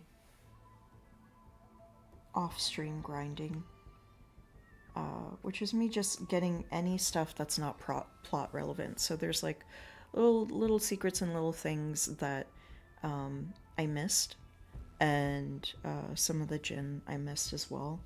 So those are things that I'm now getting off screen. And, you know, consequentially, like, going back to get all of that stuff is leveling up my team, which is good because the difficulty spike does go up pretty high all of a sudden for the last lighthouse. But then we are getting close to the end of that, and so I almost wonder if on Wednesday maybe I start early and we do a slightly longer stream. And just try to, because I'll have all of the stuff except for the last bits of story. So just going through until the story is done, because my team should be pretty strong by then. And also we should be able to run away from a lot of encounters as well, so we don't have to spend a lot of time on those. So maybe Wednesday will be kind of a mini marathon, because I don't know, I think we're in the last like 3 to 5 hours of the game, like story-wise, once I do the grinding. So yeah, we'll try that out. We will try. Oh gosh, everybody is streaming today. Oh.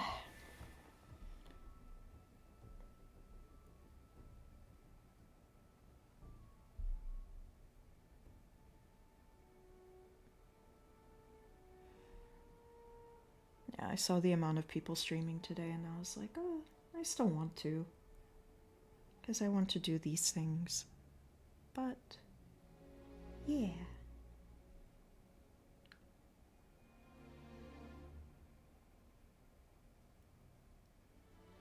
Also, I don't really care about number averages and stuff like that, so it was like, there's probably going to be less people around because now there's so many streams going on. But it's just like, that's okay though. People can catch a VOD if they want to. And there are some people that do, and I don't know who all of them are.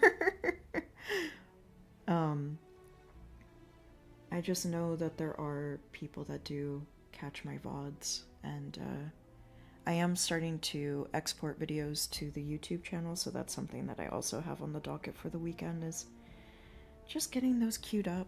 Like, I was trying to do a whole thing of, like, properly marking them and adding chapters and things like that, but I think that's just too much of a blocker for right now. So I'm just gonna upload them raw, you know? And let it be. Because that's how they would be on Twitch anyways, so now people don't have to rush to see them on Twitch if they want to see them later. Hopefully that makes sense. I'll have to see too what the quality of the video is when it's a direct export from Twitch, because I'm also doing that to save disk space, to not have to download it on my computer, upload it to YouTube, and then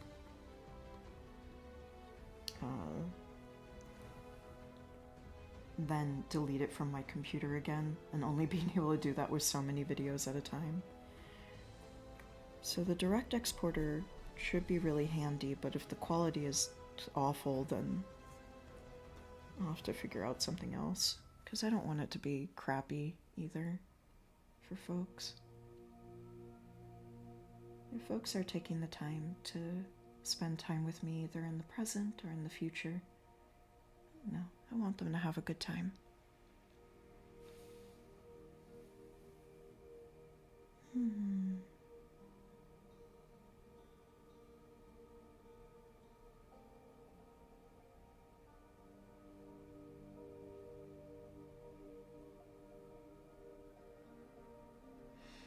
And that's already a pretty full weekend, huh? There's never enough time. There's so many other things I want to work on too, but I think the list that I just mentioned is more than enough for now. And that if I start piling on too much more than that, then nothing will get done. So, there's always next weekend.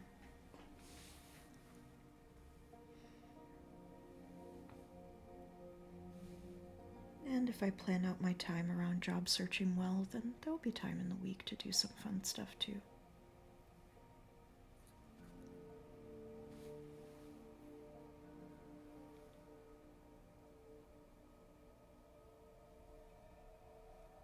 So yeah, hopefully this week will be a week of some regular streams, but we'll see.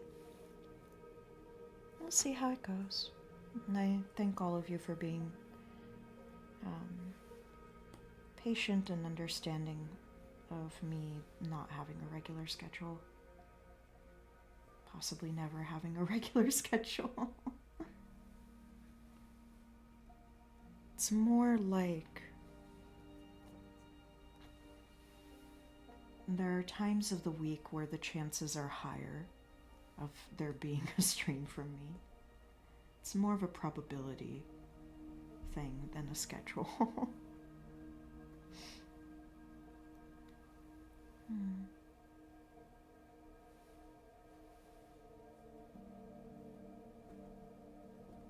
Oh, that's very silly.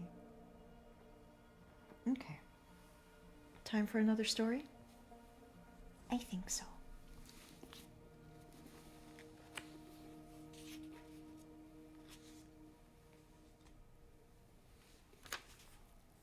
Little Ida's Flowers. Ooh. And here we have little flowers that are marching in a procession.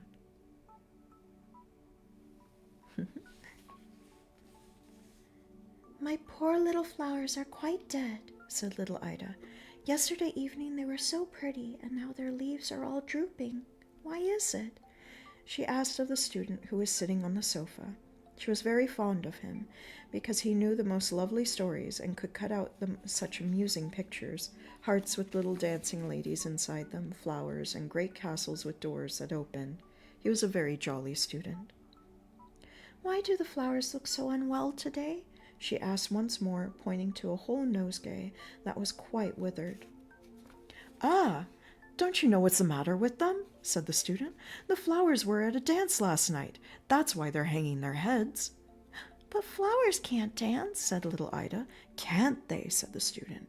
When it's dark and we are all asleep, they go hopping around quite gaily. Almost every night in the year they have a dance.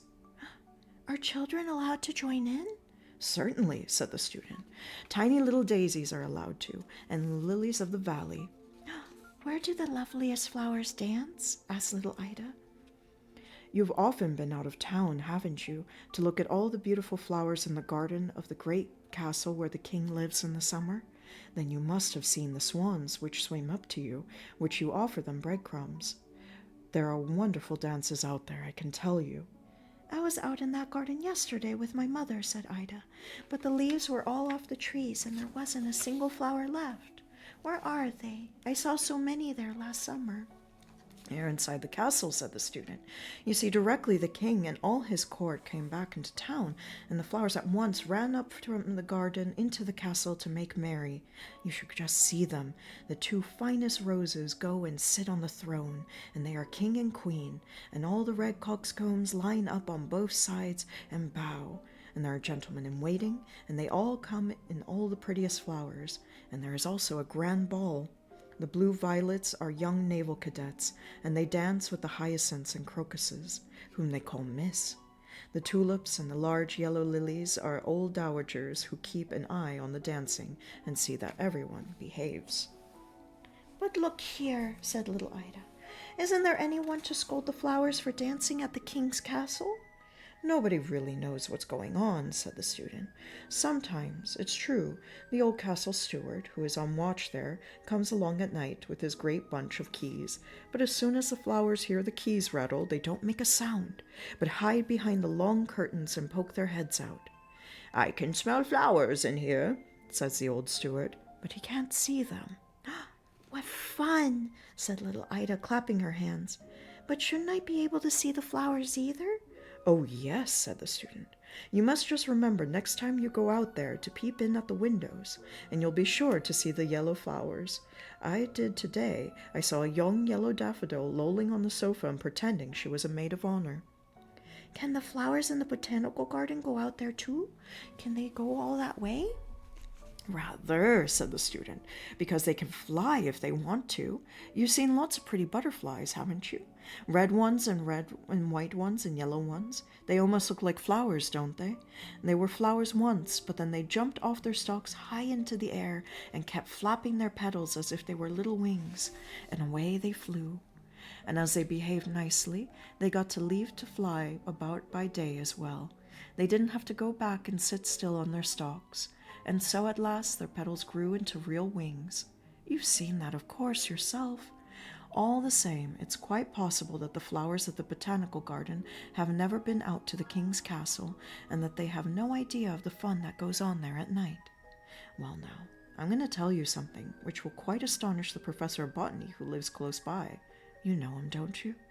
When you go into his garden, you're to tell one of the flowers that there's a grand ball out at the castle. This flower will be sure to pass the news on to the others, and so they will all fly away.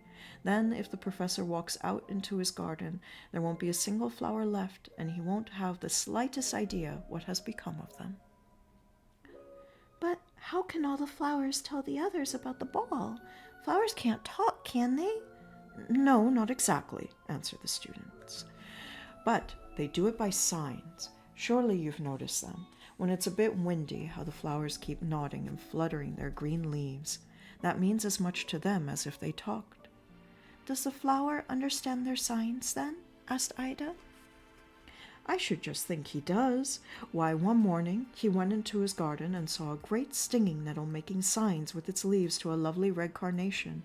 It was saying, "You are so attractive, and I am so fond of you."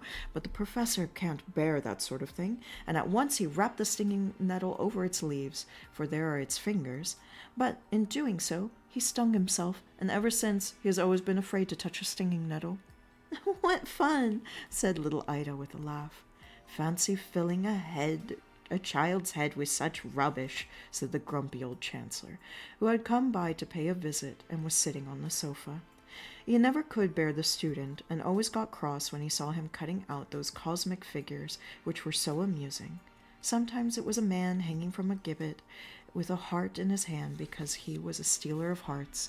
Sometimes an old witch riding on a broomstick with her husband perched on the bridge of her nose. The counselor couldn't bear that sort of thing, and he always used to say, Just what he said now. What rubbish to put into a child's head, all stuff and nonsense. But little Ida was most amused at what the student had said about her flowers, and she thought about it for a long time. The flowers drooped their heads because they were tired out from dancing all night. No mistake about it, they were ill, so she took them among to her other playthings, which stood on a nice little table where she kept all her treasures in a drawer. Her doll, Sophie, lay sleeping in her little bed, but Ida said to her, "You really must get up, Sophie, and be content with sleeping in the drawer tonight. The poor flowers are ill, so they must sleep in your bed, and perhaps they will get well again." She picked up the doll, which looked cross and never said a word because it was annoyed at having to give up its bed. Ida laid the flowers in the doll's bed, tucked them well up, and told them to lie quite still while she made them some tea, and that they would be well enough to get up the next morning. She pulled the curtains close around the little bed so the sun shouldn't shine into their eyes. All that evening she couldn't stop thinking about what the student had told her. Now that it was time to go to bed herself, she had first to take a peep behind the curtains drawn across the window where her mother's beautiful flowers were standing. They were hyacinths and tulips, and she whispered to them quite softly, "I know perfectly well where you're going tonight."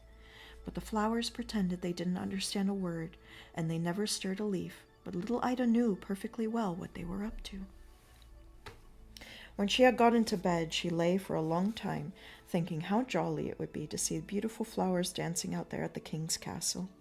"I wonder if my flowers really went too." But then she fell asleep. In the middle of the night she woke up again, and she had been dreaming about the flowers and the student whom the counselor scolded because he filled her head with rubbish. There wasn't a sound in the bedroom where Ida lay.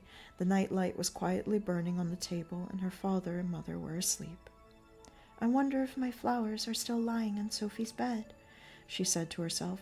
"I should like to know." And she sat up in bed and looked over at the door, which stood ajar. In there lay the flowers and all her playthings. She listened carefully, and then it was just as though she heard a piano being played in the next room, but quite softly and more beautifully than she had ever heard before. "That must be the flowers all dancing in there," she said. "Oh dear, how I should like to see them." But she didn't dare get up for fear of waking her father and mother. "If only they would come in here," she said. But the flowers never came, and the music went on playing so beautifully that she couldn't stay where she was any longer. But it was too lovely.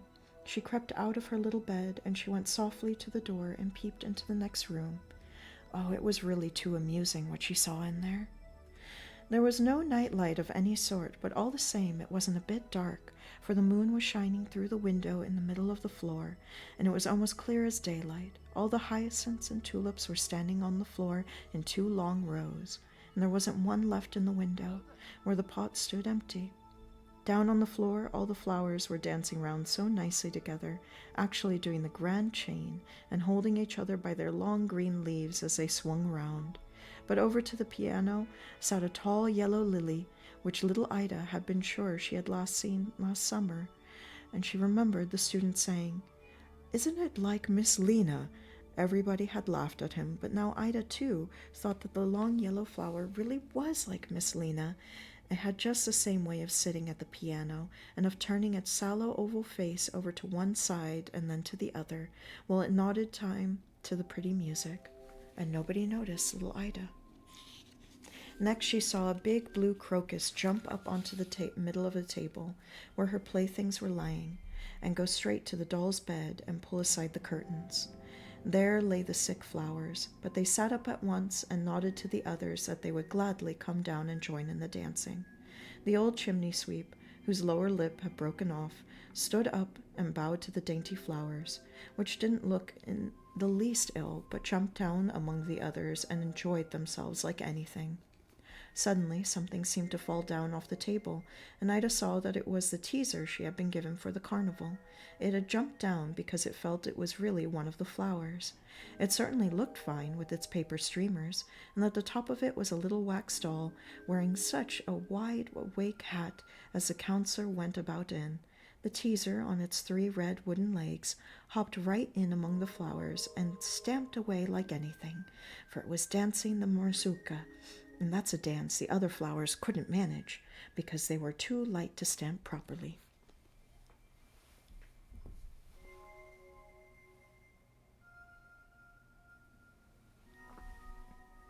Hello, Ezra. Hello, Sen. Get nice and cozy, and hello, empanadas. Thank you for coming on in. All at once, the wax doll at the end of the teaser seemed to grow bigger and taller. It roared round on its paper flowers and shouted at the top of its voice, "What rubbish to put into a child's head! All stuff and nonsense!" The wax doll was the very image of the counselor, all sallow and grumpy, in his wide-awake hat. But the teaser's paper flowers kept curling round his thin legs, and then he shrank together and became a little shrimp of a wax doll again. It was such fun to watch, and little Ida couldn't help laughing. The teaser went on dancing, and the counselor had to dance as well. It made no difference whether he grew large and lanky or remained the little yellow wax doll in the big black hat. He had to keep on dancing till at last the other flowers, and especially those which had been lying in the doll's bed, begged him off, and the teaser stopped. At the same moment, there was a loud knocking inside the drawer where Ida's doll, Sophie, was laying among a lot of other playthings. The chimney sweep ran along to the edge of the table, and, lying full length on his stomach, he managed to work the drawer a little way open. Sophie sat up, looked around her in utter astonishment. "Why, there's a lot of dance going on in here," she said. "Why didn't anyone tell me about it?" "Will you dance with me?" said the chimney sweep. "I should think so. You're a fine one to dance with." And she turned her back on him. Then she sat down on the drawer, thinking that one of the flowers would be sure to come and ask her for a dance. But nobody came. She kept coughing, "Ahem, ahem." It made no difference. Not a soul came up to her. So the chimney sweep danced by himself, and he didn't get on all that badly either. And now, as none of the flowers seemed to notice Sophie, she let herself fall down, plump, onto the floor, with a terrific thud, and all the flowers came running up and stood round her, asking if she had hurt herself. They all behaved so nicely to her, especially the flowers who had been laying on her bed. But she hadn't hurt herself in the slightest, and all Ida's flowers said, "Thank you for the lovely bed." And they made a great fuss of her and took her along to the moonlight in the middle of the floor and danced with her, while the other flowers made a ring around them. Sophie was delighted and told them that they were quite welcome to keep her bed, as she didn't a bit mind sleeping in the drawer. But the flowers answered, "Thank you very much, but we can't live very long. We've only got till tomorrow, but please tell little Ida to bury us out in the garden where the canary was buried. Then we shall sprout up again next summer and be far prettier." "Oh no, you mustn't die," said Sophie as she kissed the flowers. And at the same moment the drawing-room door opened, and a whole throng of beautiful flowers came dancing in. Ida couldn't make out where they came from, but of course they were all flowers which had come in from the king's castle. 2 lovely roses, wearing little crowns of gold, led the way, and they were the king and queen. Next came the most charming stocks and carnations, bowing in every direction. There was a band playing, too, great poppies and peonies, blowing away on pea shells till they were quite purple in the face, and harebells and little white snowdrops tinkling along as if they were real bells. It was such funny music. After that came a lot of other flowers, and they all danced together, the blue violets and the real daisies, the ox-eyes and the lilies of the valley. It was pretty to see how the flowers all kissed each other. At last they said good night to one another, and little Ida also crept away to bed, where she dreamt all she had seen. When she got up the next morning, she went straight along to the little table to see if the flowers were still there. She drew back the curtains of the little bed, and yes, there they were, laying together. But they were quite withered, much more than they were yesterday. Sophie was still in the drawer where Ida had put her, and she was looking very sleepy. "Do you remember what you were to tell me?" asked little Ida, but Sophie looked very stupid and didn't say a word. "You're very naughty," said Ida, "and yet they all danced with you." Then she took a little cardboard box which had a pretty design of birds on it, and taking off the lid, she placed the dead flowers inside it. "There's a nice coffin for you," she said, "and later on, when my Norwegian cousins arrive, they will help me bury you out in the garden, so that you can sprout up again next summer and become still prettier." And there's the little Norwegian cousins helping little Ida bury the flowers. The Norwegian cousins were 2 lively boys called Jonas and Anton, whose father had just given them new bows and arrows, and they brought these with them to show to Ida. She told them all about the poor dead flowers, and they got to leave and bury them. The two boys walked in front with the bows over their shoulders, and little Ida followed with the dead flowers in the pretty box. Out in the garden they dug a small grave. Ida first kissed the flowers, and then she placed them, box and all, in the earth. And then, as they hadn't any guns or cannons, Anton and Jonas fired a salute over the grave with their bows and arrows. The next one is going to be really fun, which is Thumbelina. And I think Thumbelina is what's on the cover. It's the little girl the size of a thumb in a flower.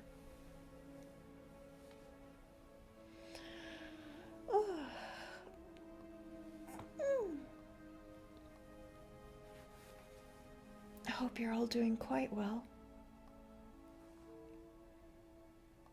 and having a very, very, very cozy Saturday. Cozy, eepy Saturday. Alright, let's get a couple more pieces in because I definitely spotted a few more connections while reading about little Ida. That story was so cute.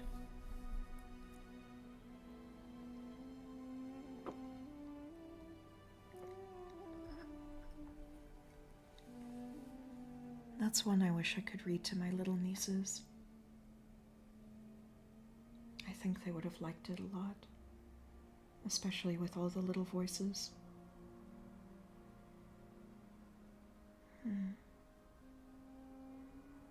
Oh well.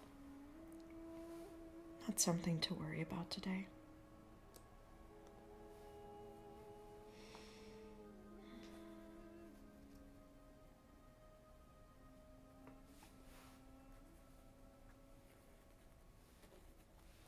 I know this space mix gets a little more somber as time goes on. So let me see if we're at that point.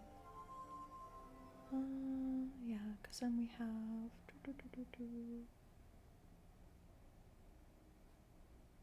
Okay. No, this is fine. That'll be alright. We'll let it play on.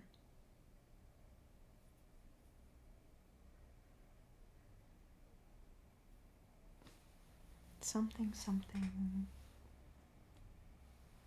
something be the something of music, play on. I forget the quote. Uh-oh. Music, hey. Music, hey. Hey, music. Hey, music.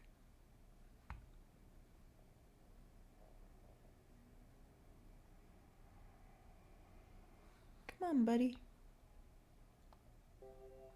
There we go.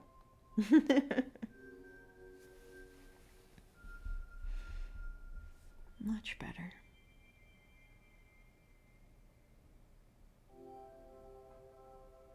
But yeah, I'm excited to finally... I really like the chalkboard. I'll bring it back someday. I like the chalkboard aesthetic that I have in the corner there.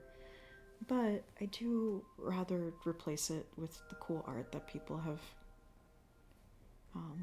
made for me over the last couple of months and help to promote them. Also, I think that would be a better BRB screen as well, is having that slideshow be going.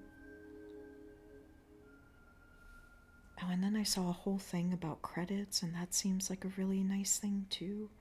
I don't know, there's just so many things you can do for a stream without having like a bunch of technical knowledge. And I might as well.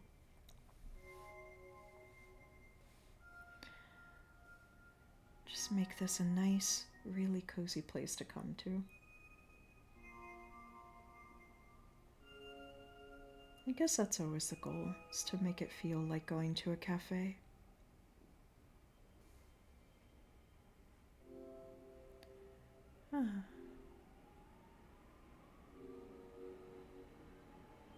Oh, and that's another thing too.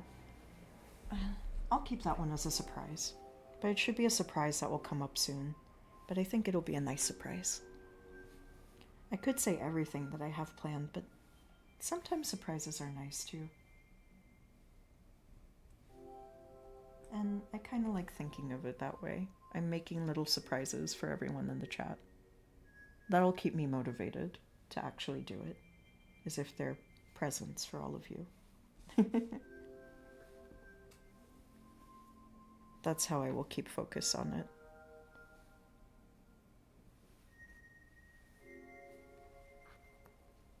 Hi, Mo. Oh, that's a good cozy emote. Everybody has good cozy emotes today.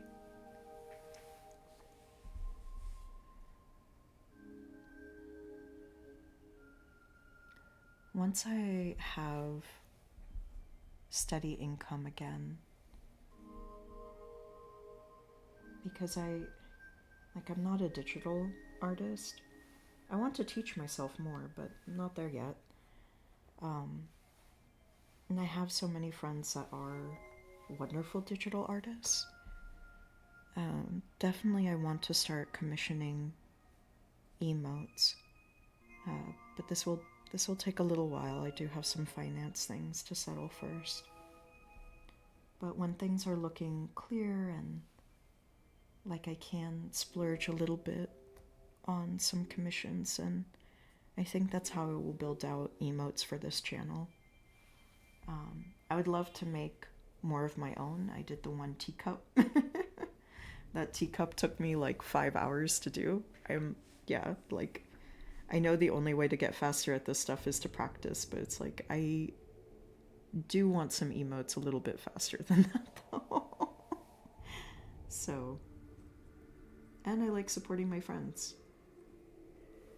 This is the song that I was like, this one doesn't fit the vibe as much.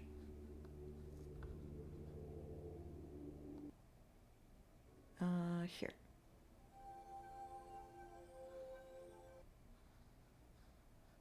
Oh, come on. There. Echo? Echo.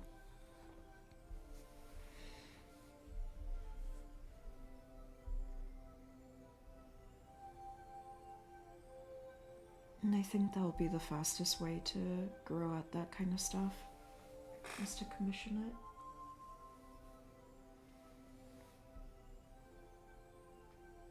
And then in time I'll make my own too. I've got plenty of emote spaces I'm not using, so and I'm only going to be able to commission so many at a time, so I don't think there's any harm in doing that, especially now that like Twitch has that crediting system, which I really like, that you can make sure that the artists are credited for the emotes.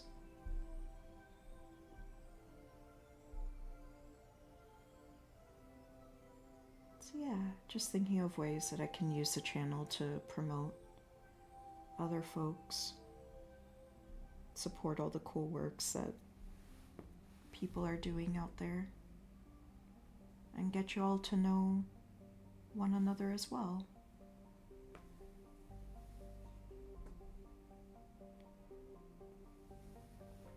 Like last time we raided into someone that's kind of more outside of our current circles at the moment, and I want to keep doing that sometimes too, because I want, well, one, I want more and more cool and nice people that I find on here to be a part of this really cool kind of corner of the internet that we all have.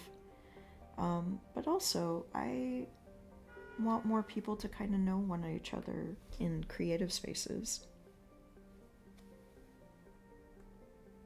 That was one thing that I really enjoyed doing back when I used to work events and back when I used to be more involved with indie games and the like, was that I just liked connecting people. Like, I just loved like pushing people together. I used to have dinner parties where I would do a whole, because I could only have so many seats at the dinner table, and so I would curate a list of like a couple of different people from a couple of different circles every single time, so that people, the hope was that people would meet one another, go, wow, that's a really cool person, and then keep in touch and like start like great friendships from there. And it worked a lot of times. I used to do that with my bigger parties as well, as just like making sure, like, okay, I keep lots of different circles around the city, and I'm just going to make sure that I grab people from all of them. And even if it's a little bit crowded, like, it's okay.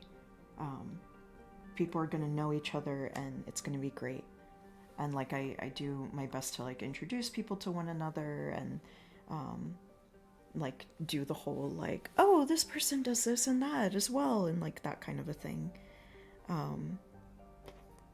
Like, I'm not an extrovert by any means, but I save it up for the times that I do these hosting things, and I'm a magnificent host. Just don't ask me to do it every week. That's the only thing. It takes a lot of my energy, but I like doing it every now and again. And that's something that I look forward to once I start working again too, is starting to do dinner parties again, because I miss cooking for my friends.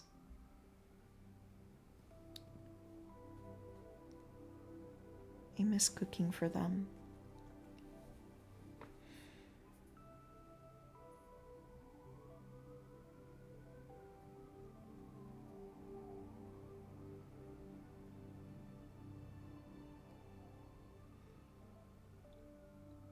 And I hope to cook for them many, many, many times this year.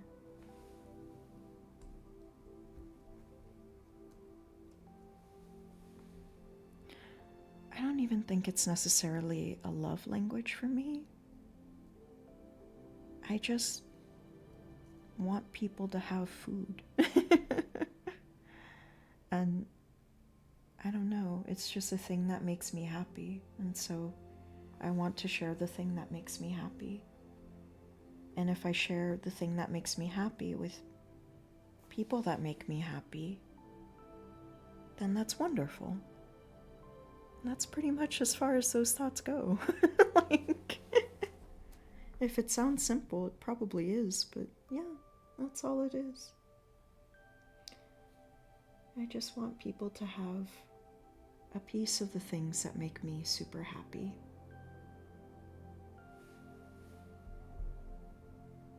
I love sharing who I am, and I love being able to love who I am enough to do that. Because it definitely took a long time to get to that point. And if you're struggling right now with loving who you are, just keep working on it.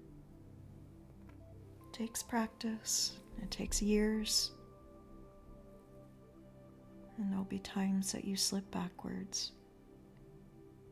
But you'll get there over time if you keep working on it. I promise.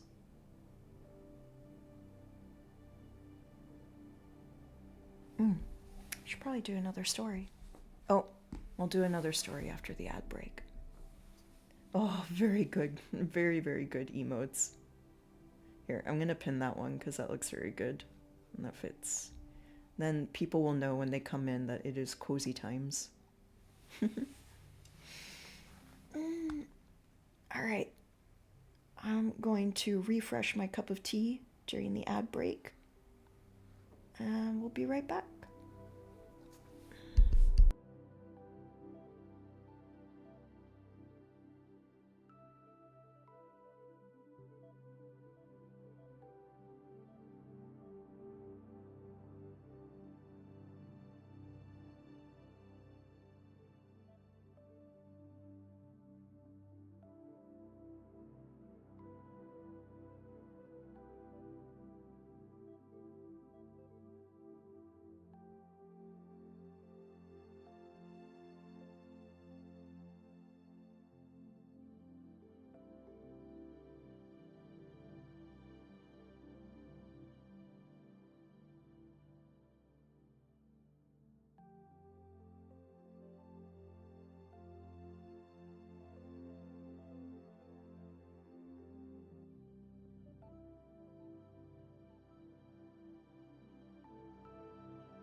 We're probably back from ads now, right? Or nearer to it. I don't know. Today I woke up feeling very gentle. Not fragile, not the same thing. Just gentle.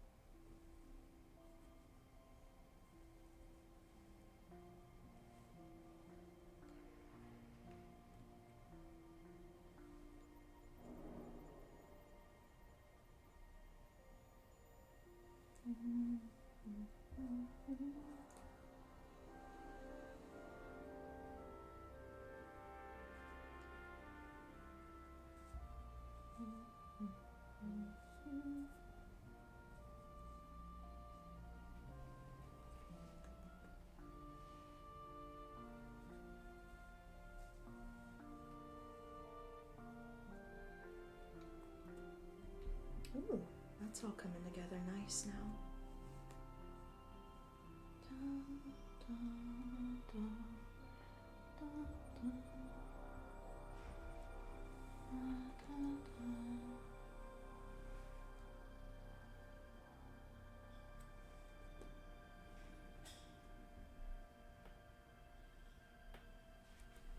Oh, these. These will go right here. Nice. I don't know where this goes.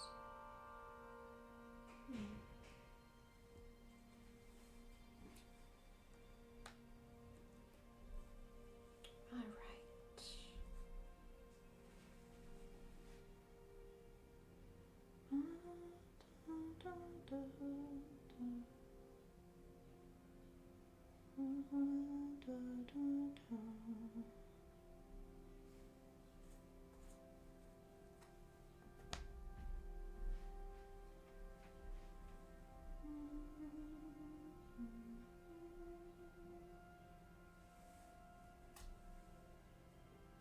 Let's check a few more of these purple and green pieces, and then we'll get back to another story.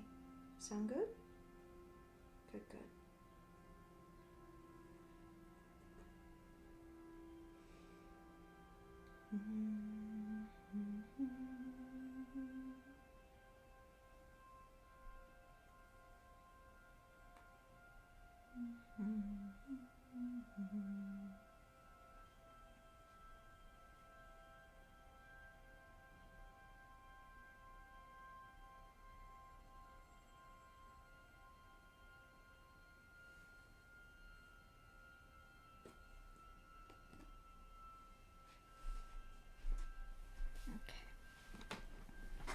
And these guys seem like they should go around here somewhere, but I'm not sure where.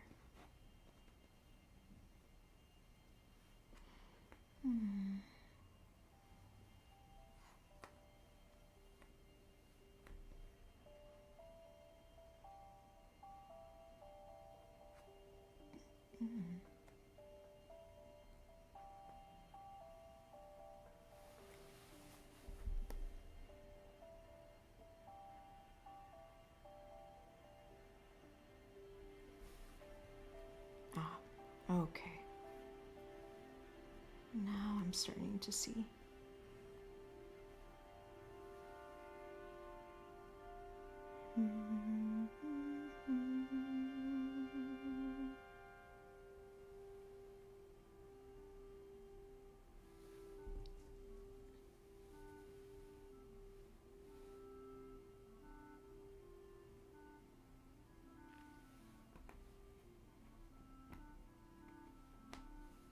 Okay.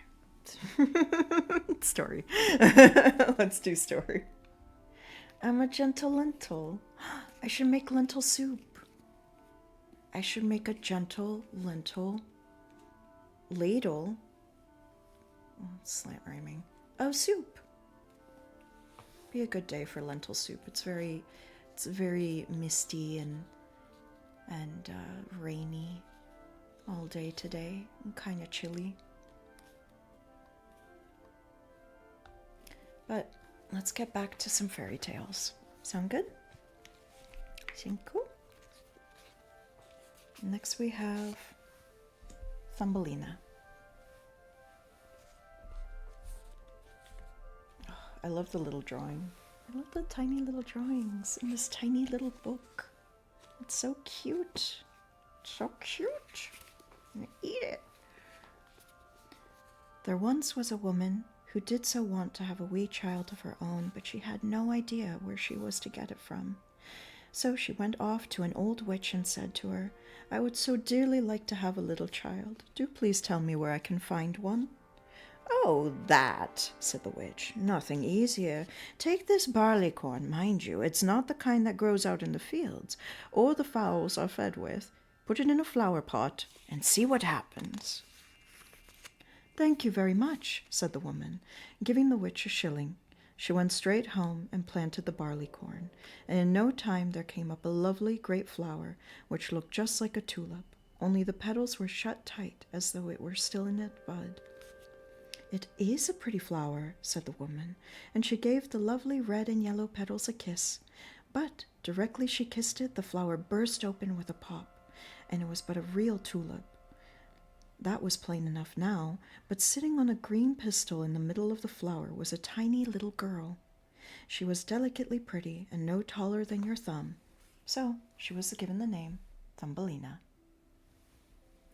A nicely varnished walnut shell did for her cradle, blue-violet petals for her mattress, and a rose leaf for her counterpane. That was where she slept at night, but in the daytime she played about on the table, where the woman had put a plate with a wreath of flowers. These dipped their stalks into the water, in the middle of which floated a large tulip petal where Thumbelina could sit and row herself from one side of the plate to the other, using a couple of white horsehairs as oars. It was a most charming sight. She could sing, too, in the sweetest little voice you ever heard. One night, as she lay in her pretty bed, a hideous toad came hopping in through a broken pane in the window. It was a great, ugly, slimy toad, and it jumped straight down onto the table where Thumbelina was lying asleep under her rose-red leaf.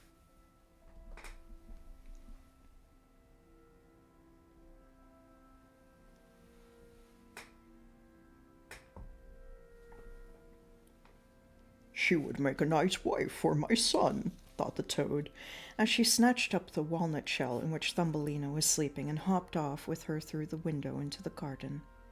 There was a wide brook running through it, but the bank was swampy and muddy, and here the toad lived with her son. Ugh! Wasn't he ugly and horrible, just like his mother? "Graw, graw, was all he could say when he saw the pretty little girl in the walnut shell. "Shh! Not so loud, or you'll wake her," said the old toad. "She might yet run away from us, but she's as light as a swan's down. Let's put her out in the brook on one of those broad water lilies. She's so small and light that its leaf will be like an island for her. She can't escape from there, and in the meantime we'll get the best room ready under the mud for you two to live in." They're doing a frog voices. Interesting. And there were quite a lot of water lilies growing on the water, with their broad green leaves, which seemed to be floating on the surface. The biggest of them all happened to be the furthest away, but the old toad swam out and placed the walnut shell on it, with Thumbelina still sleeping inside. Early the next morning, the poor little thing woke up, and when she saw where she was, she began to cry bitterly, for the big green leaf had water all around it, and she couldn't possibly reach the bank. The old toad stayed down in the mud and decorated her room with rushes and yellow water lilies, so as to make everything quite snug for her new daughter-in-law.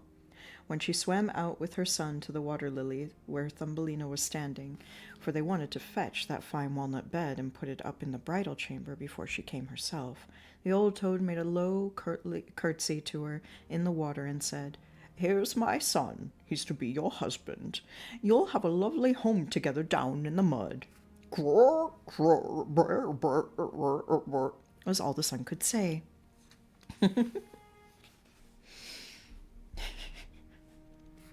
Now you can probably understand why little kids love when I read to them.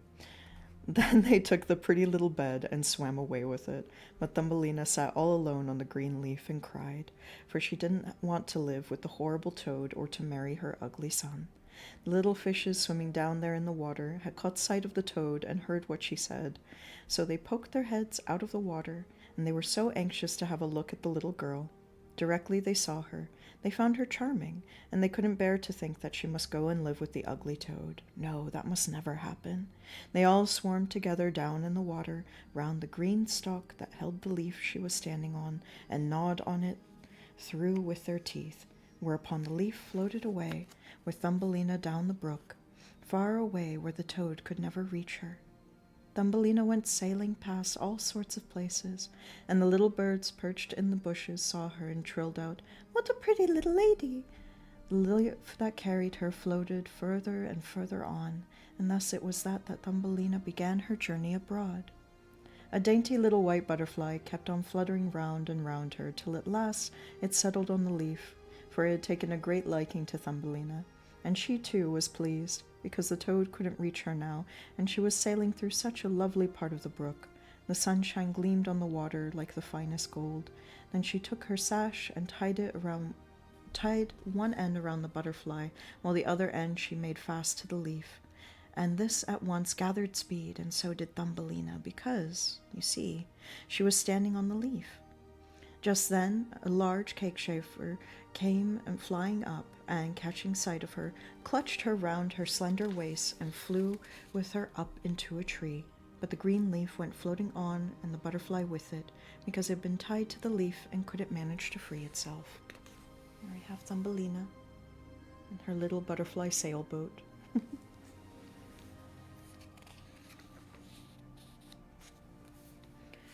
Gracious, what a fright it gave poor Thumbelina when the cockchafer flew up into the tree with her. Still, what upset her even more was the thought of the pretty white butterfly that she had tied to the leaf, for, unless it could manage to free itself, it would certainly starve to death. But that didn't worry the cockchafer in the slightest. He settled beside her on the largest green leaf on the tree, gave her some nectar from the blossoms, and said how pretty she was, although she wasn't a bit like a cockchafer. Later on, all the other cockchafers living in the tree came to call on her.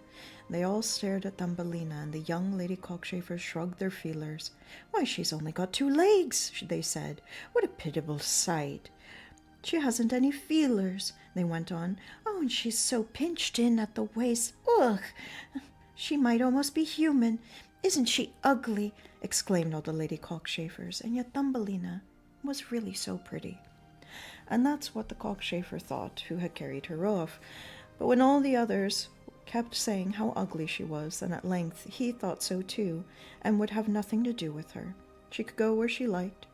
They flew with her down from the tree and sat her on a daisy, where she cried and cried, because she was so ugly that the cockchafers wouldn't have her, and all the time she was as beautiful as can be, as exquisite as the loveliest rose petal. Right through the summer, poor Thumbelina lived quite alone in that enormous wood. She took blades of grass and plaited herself a bed, which she hung under a large dock leaf, so as to be out of the rain. She got her food from the honey in the flowers, and her drink from the morning dew on the leaves. But in this way summer and autumn went by, and now came winter, the long, cold winter. All the birds that had sung to her so beautifully now flew away. The trees and flowers withered. The great dock leaf she had been living under furled itself into nothing but a faded yellow stalk. She felt the cold most terribly, for her clothes by this time were in tatters, and she herself was so tiny and delicate, poor Thumbelina, that she would surely be frozen to death. It began snowing, and every snowflake that fell on her was like a whole shovelful being thrown on us, for we are quite big, and she was no taller than your thumb. So she wrapped herself up in a dead leaf, but there was no warmth in that, and she shivered with cold. On the fringe of the wood, where she had now come to, was a large cornfield, but the corn had long been harvested, and only the bare, barren stubble thrust up from the frozen earth. It was just like an entire forest for her to walk through. Oh, and she was shivering with cold. At length she came to the field mouse's door, and it was a little hole down below the stubble, where the field mouse had a fine snug place to live in, with a whole room full of corn, and a splendid kitchen and dining room. Poor Thumbelina stood just inside the door, and just like any other wretched beggar girl, and asked for a little bit of barley corn, for she hadn't had a scrap to eat for 2 days. "You poor mite," said the field mouse, for at heart she was a kind old thing. "Come you in and have a bite with me in my warm room." She at once took a liking to Thumbelina, and she made a suggestion. "You're quite welcome to stay with me for the winter," she said, "as long as you'll keep my rooms nice and tidy, and also tell me stories, for I'm so fond of stories." And Thumbelina did that, when the kind old field mouse asked for, and was extremely comfortable there. "I dare say we shall have a visitor before long," said the field mouse. "My neighbor generally pays me a call once a week. His house is even snugger than mine, with good-sized rooms, and he wears such a lovely black velvet coat. If only you'd get him for a husband, you'd be comfortably off. But his sight's very bad. You must tell him the nicest stories you know." Thumbelina took no notice of all of this. She had no intention of marrying the neighbor, for he was a mole. He came and called in his black velvet coat, for he was so rich and clever, according to the field mouse, and his home was 20 times the size of the field mouse's. He was also very learned, but he couldn't bear the sunshine and pretty flowers. He said all sorts of nasty things about them, never having seen them. Thumbelina had to sing, and she sang both "Ladybird, ladybird, fly away home," and "Ring around the roses," and the mole fell in love with her because of her pretty voice. But he didn't say anything. He was much too cautious a man for that. He had lately dug a long passage for himself through the earth, leading from his house to theirs. Here the field mouse and Thumbelina were invited to stroll whenever they cared to, but he told them not to be afraid of the dead bird lying in the passage. It was a whole bird with beak and feathers that had evidently only just died as the winter began, and was now buried in the very spot where he had made his underground passage. The mole took a bit of touchwood in his mouth, for in the dark that shines just like fire, and went ahead to give them a light in the long dark passage.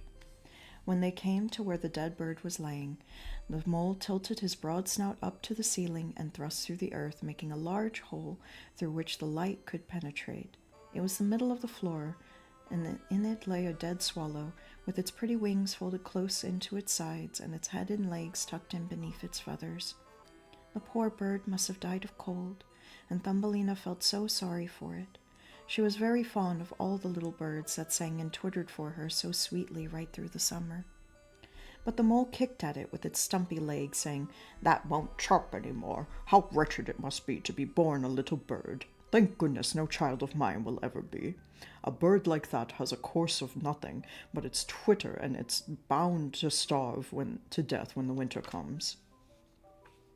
"Just what I expect to hear from a sensible man like you," said the field mouse.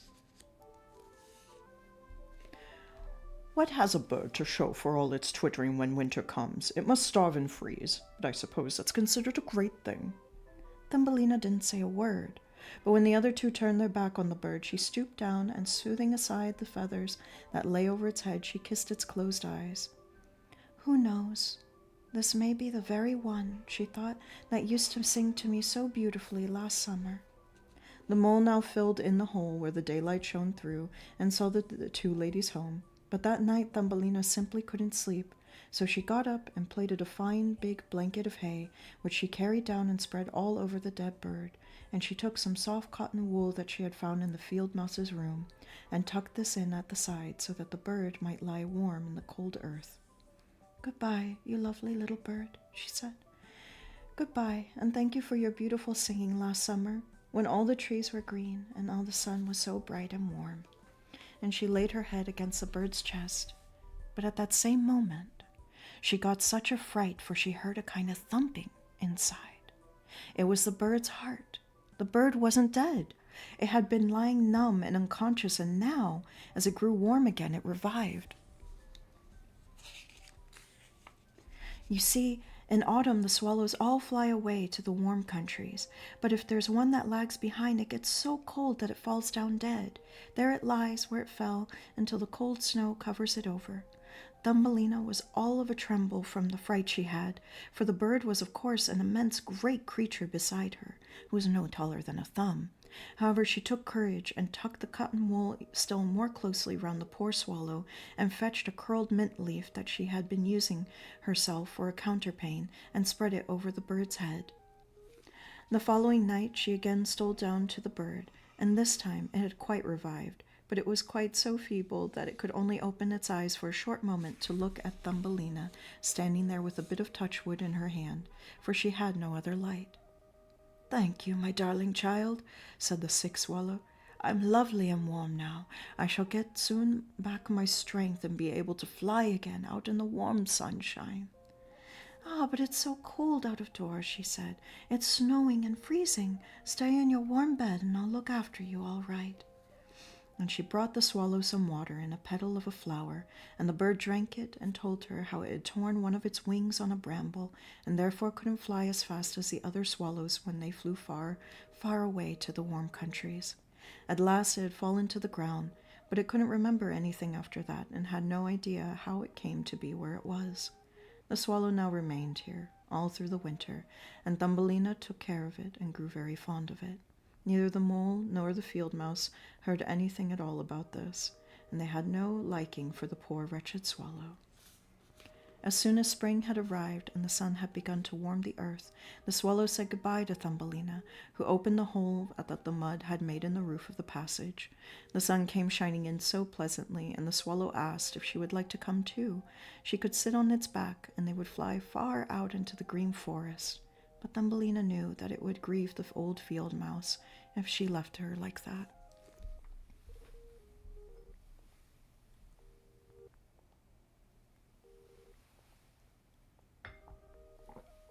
"No, I can't," said Thumbelina. "Goodbye, goodbye, you dear kind girl," said the swallow as it flew into the open sunshine. Thumbelina gazed after it with tears in her eyes, for she was so fond of the poor swallow. "Tweet, tweet," sang the bird, and flew off into the woods. Thumbelina felt so sad. She was never allowed to go out into the warm sunshine.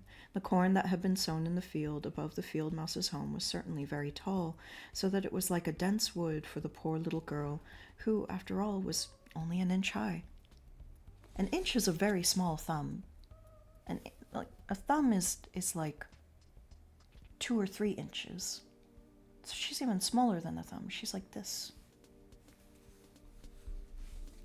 "You'll have to start making your wedding trousseau this summer," the field mouse told her, because by now their neighbor was a tiresome, tedious mole in the black velvet coat, had proposed to her.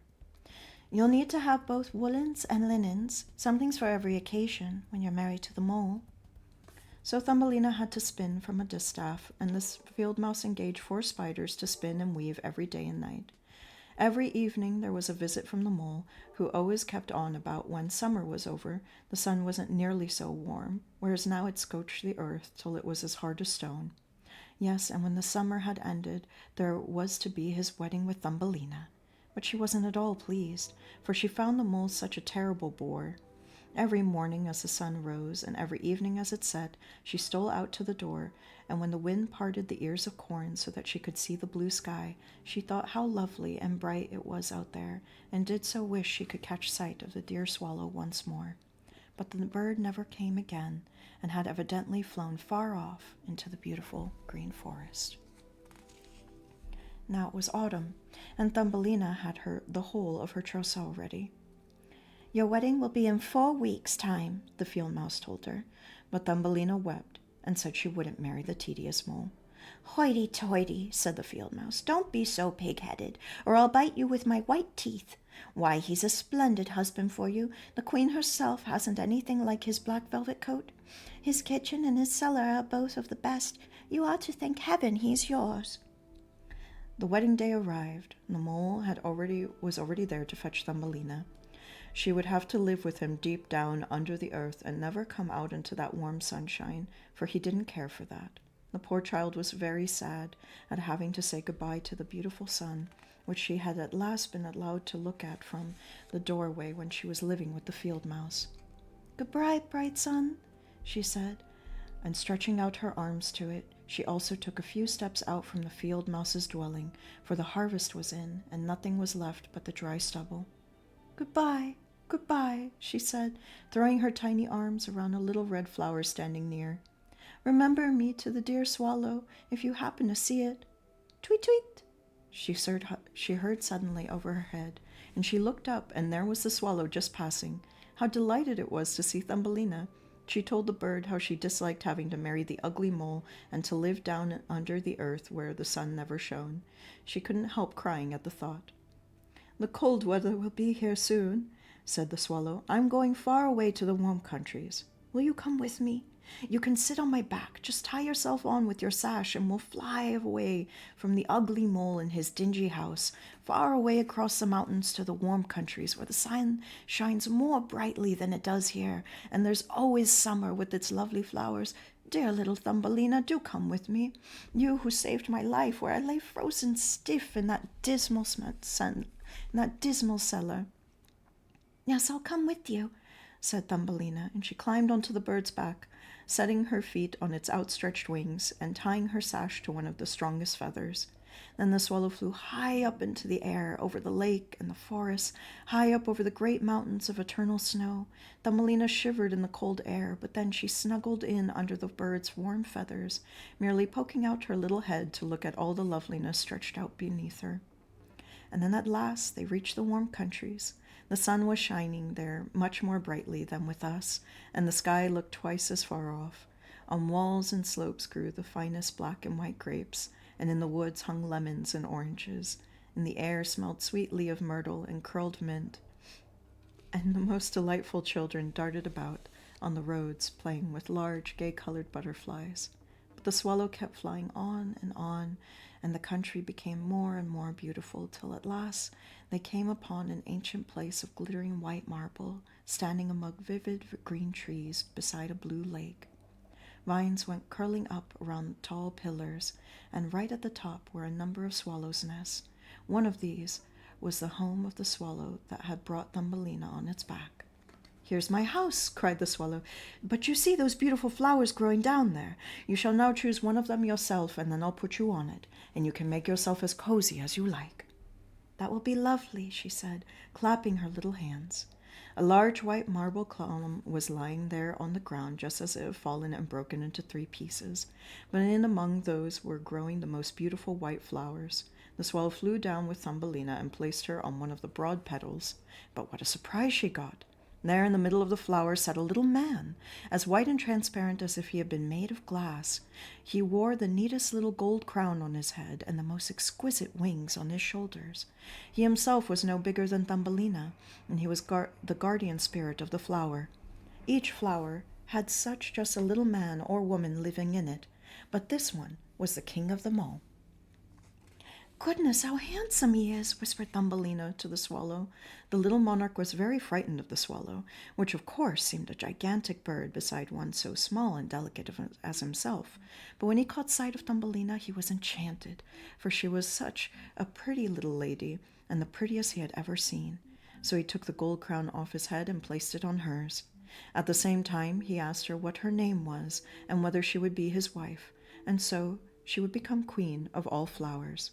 Well, he would be a proper husband for her, quite different from the little son of the old toad and from the mole with the black velvet coat. So she said yes to the handsome king, and from every flower there appeared a lady or a gentleman that was the most dapper little creature imaginable. Each one brought a present for Thumbelina, but the best one of all was a beautiful pair of wings from a large white fly. These were fastened to her back, so that she too could flit from flower to flower. And there was much rejoicing, and the swallow sat above in its nest and sang for them as well as it could. But the poor bird was really too sad at heart, for it was very fond of Thumbelina, and would have liked to never have been parted from her. "You shan't be called Thumbelina," said the guardian spirit of the flower to her. "It's an ugly name, and you are so pretty. We will call you Maya." "Goodbye, goodbye," said the swallow, and flew away again from the warm countries, far away back to Denmark. There it had a little nest above the window where the man lives who can tell fairy tales, and there it was that the swallow sang tweet tweet to him, and, well, that's where the whole story comes from. And there you can see a little flower and the little guardian spirit.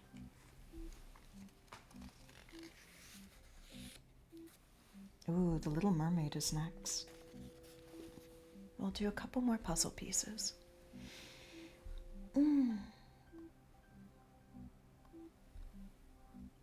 I really love these stories.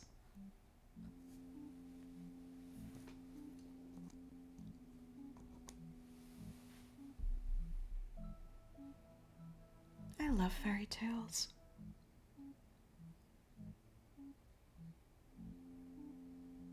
Especially the super old ones. It just feels, I don't know, like a little time capsule. I'm not sure how I'm feeling about this music. I'm gonna try this one.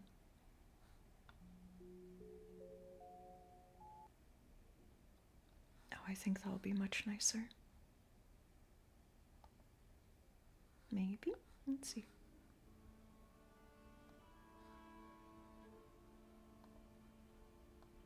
Maybe up the volume just a little bit. And also, yeah, that's definitely Thumbelina there on the cover. Hold it up a little closer. See?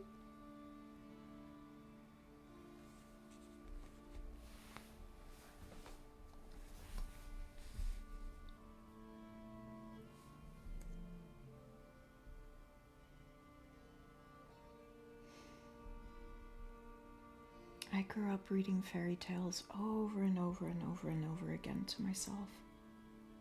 They were some of my favorites to read. I didn't care if I remembered everything that happened in them. I just liked reading them again and again and again.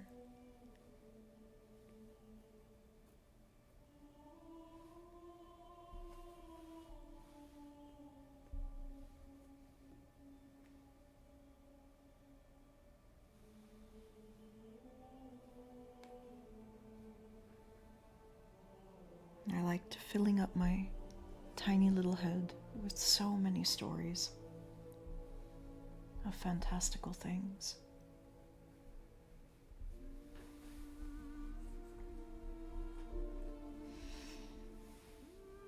Would go out in a couple of places. We had little gardens. Sometimes I would just sneak out for walks around the neighborhood or to little lots with trees.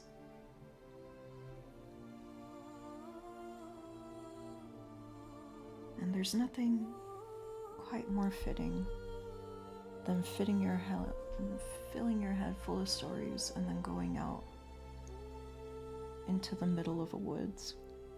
Now, all of these woods were very small. They were just kind of parcels of land that hadn't been cleared out yet, surrounded by suburbs, so I never went too far from home. Just far enough.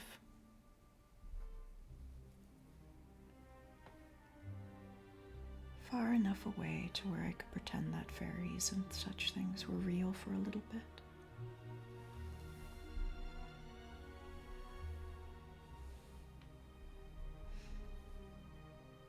Read tons of fairy tales and think, oh, one day, if I ever go and get whisked away to a world of fairies or some kind of mysterious place far, far away, I'm going to be ready because I have studied so much for just an occasion.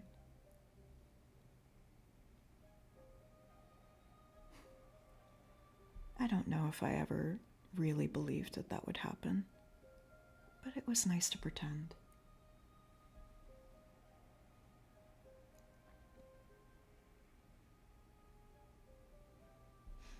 And I would go out and talk to all the little birds and all the little bugs and all the squirrels.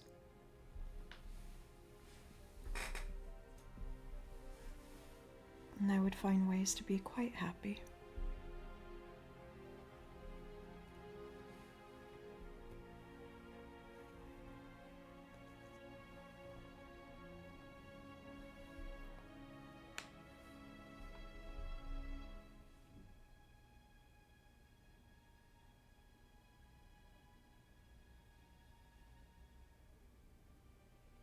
because I grew up quite alone, but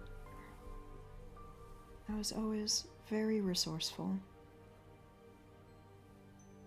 and very able to make my own fun and make my own joy.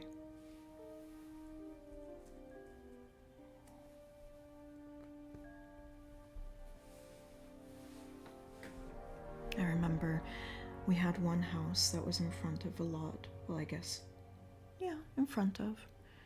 It's behind the backyard. There was a lot that hadn't been claimed yet. It was full of pine trees, just so thick with pine trees. Like you would have this space of the table and there would be like 3 to 4 pine trees in that space alone. Giant things, towering 3 to 4 stories high, which when you're just like 6 or 7 years old is very, very high.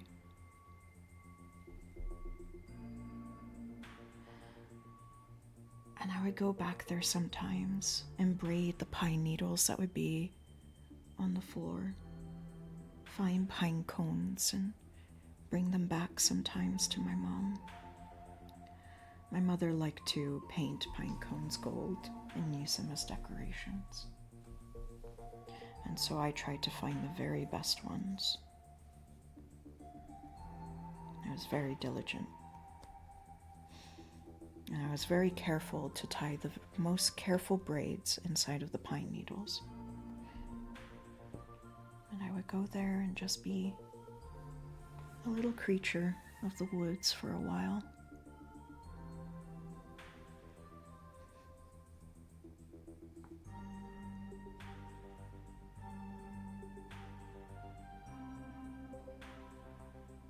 And a bit skittish too. If other kids came around, I usually just ran off and run back home or hide for a little bit until they went away.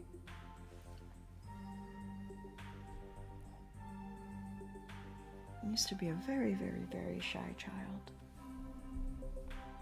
I'm still a bit shy now, but I can manage myself quite well these days. Some people even say I'm charming. Not sure why, but I'll take it.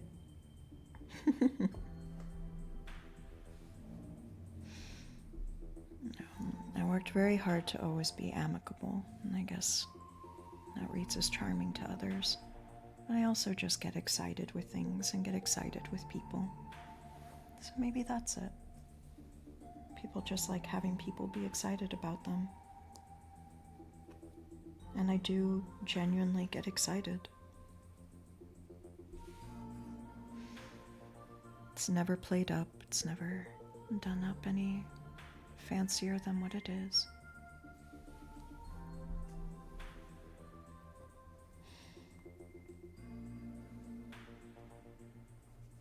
If there's nothing else I can be, I wish to be sincere at all times. And I tend to be.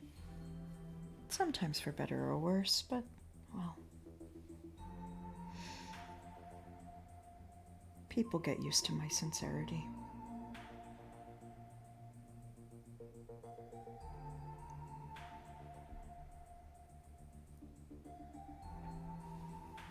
I suppose.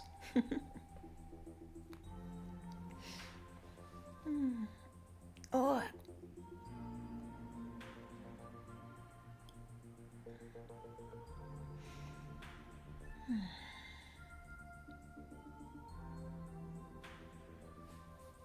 Yeah, I'm starting to think about the different projects I want to get to today. But somehow we're almost at 4 hours. Well, yeah. We've almost finished 3 hours here. It went by so fast.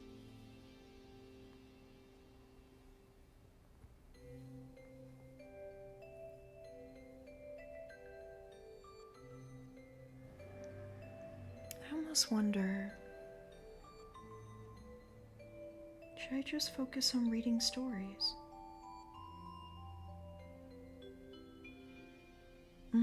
A few more puzzle pieces, and then we'll spend the last hour focusing on stories.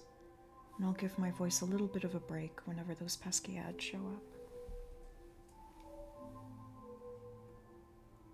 But yeah, gentle, cozy day.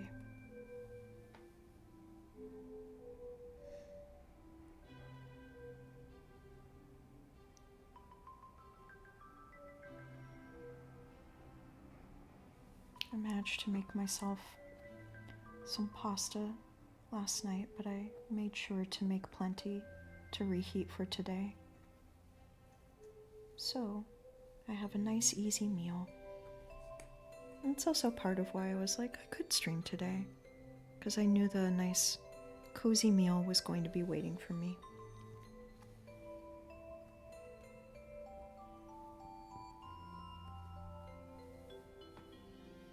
At the end of it, without too much muss or fuss.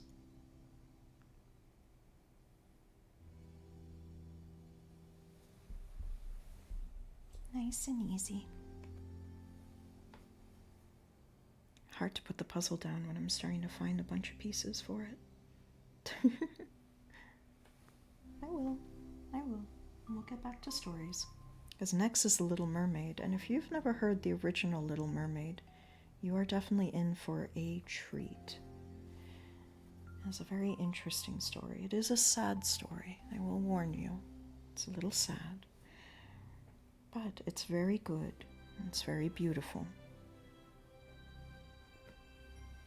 And it's one of those times where sometimes sad things and beautiful things are hard to tell apart.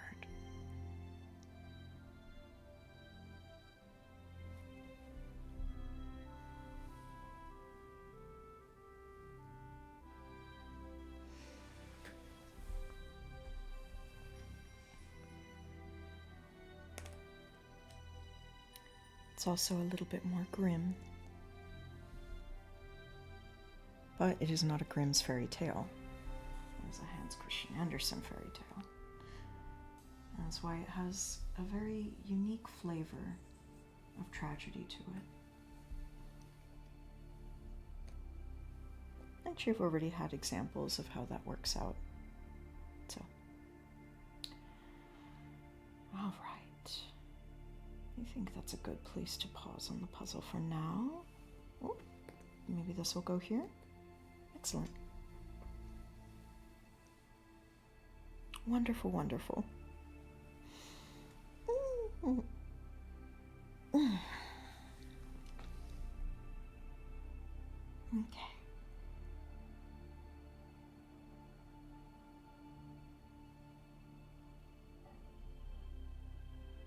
Yes, we'll pause there. So, let's get into... Thanks for streaming. Gonna go out to check the Cherry Blossom Festival. Enjoy the cherry blossoms. Ooh, ghost chatter footage. Ooh, nice. Thank you for stopping by, Mal. Enjoy the cherry blossoms and happy birthday. Let me give you a quick shout out. If you're not following Mal, you really should. Mal has a very cool Vipo that they're working on. And it's also Mal's birthday, so go follow Mal if you're not following Mal already. Do it. It's Mal's birthday. It's a polite thing to do. And also because Mal is awesome and cool. No, you're great. We're all great. Well, I would show you the illustration for this one, but it is not Twitch appropriate because Twitch is weird about chesticles. So there we go. But The Little Mermaid. Far out at sea, the water's as blue as the petals of the loveliest cornflower, and as clear as the purest glass. But it's very deep, deeper than any anchor can reach. Many church steeples would have to be piled up one above the other to reach from the bottom of the sea to the surface. Right down there live the sea people. Now you mustn't for a moment suppose that it's a bare white sandy bottom. Oh no. The most wonderful trees and plants are growing down there, with stalks and leaves that bend so easily that they stir at the very slightest movement of the water, just as though they were alive. All the fishes, big ones and little ones, slip in and out of the branches just like birds in the air up here. Down in the deepest part of all is the Sea King's palace. Its walls are made of coral and the long pointed windows of the clearest amber. But the roof is made of cockle shells that open and shut with the current. It's a very pretty sight, for in each shell is a dazzling pearl, and any single one of them would be a splendid ornament in a queen's crown. The Sea King down there had been a widower for some years, but his old mother kept house for him. She was a clever woman, but proud of her noble birth, and that's why she went about with 12 oysters on her tail, while the rest of the nobility had to put up with only 6. But apart from that, she was deserving of special praise, because she was so fond of the little sea princesses, her grandchildren. There were 6 pretty children, but the youngest was the loveliest of all of them. Her skin was as clear and delicate as a rose leaf. Her eyes were as blue as the deepest lake, but like the others, she had no feet. Her body ended in a fishtail. All the long day they could play down here, there in the palace, and in the great walls. There living flowers grew out of the walls. The fishes would swim into them, just as with us the swallows fly in when we open the windows. But the fishes swam right up to the little princesses, fed out of their hands, and let themselves be patted. Outside the palace was a large garden with trees of deep blue and fiery red. The fruit all shone like gold, and the flowers like a blazing fire with stalks and leaves that were never still. The soil itself was the finest sand, but blue like sulphur flame. Over everything down there lay a strange blue gleam. You really might have thought you were standing high up in the air with nothing to see but sky above and below you, rather than you were at the bottom of the sea. When there was a dead calm, you caught a glimpse of the sun, which looked like a purple flower pouring out all light from its cup. Each of the small princesses had her own little plot in the garden, where she could dig and plant at will. One of them gave her flower bed the shape of a whale. Another thought it nicer for hers to look like a little mermaid. But the youngest made hers quite round like the sun, and would only have flowers that shone red like it. She was a curious child, silent and thoughtful, and when the other sisters decorated their gardens with the most wonderful things they had gotten from sunken ships, she would have nothing but the rose-red flowers that were like the high sun above, and a beautiful marble statue. It was the statue of a handsome boy, hewn from clear white stone and come down to the bottom of the sea from a wreck. Beside the statue she planted a rose-red weeping willow, which grew splendidly and let out its fresh foliage droop over the statue, right down to the blue sandy bottom. Here the shadow took on a violet tinge, and, like the branches, was never still. Roots and treetop looked as though they were playing at kissing each other. Nothing pleased her more than to hear about the world of humans up above the sea. The old grandmother had to tell her all that she knew about ships and towns, people and animals. One thing especially surprised her with its beauty, and this was that the flowers had a smell. At the bottom of the sea they hadn't any, and also that the woods were green, and the fishes you saw in among the branches could sing as clearly and prettily as possible. It was the little birds that the grandmother called fishes. Otherwise, never having seen a bird, the small princesses would never have understood her.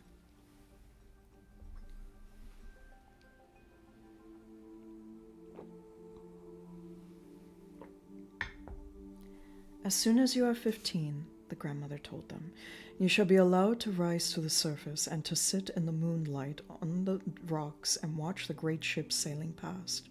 You shall see woods and towns. That coming year, one of the sisters was to have her 15th birthday, but the rest of them, well, they were each 1 year younger than the other, so the youngest of them had a whole 5 years to wait before she could rise up from the bottom and see how things are with us. But each promised to tell the others what she had seen and found the most interesting on the first day, for their grandmother didn't really tell them enough. There were so many things that they were longing to hear about. And there we've got a little mermaid resting under the willow and the statue of a young boy.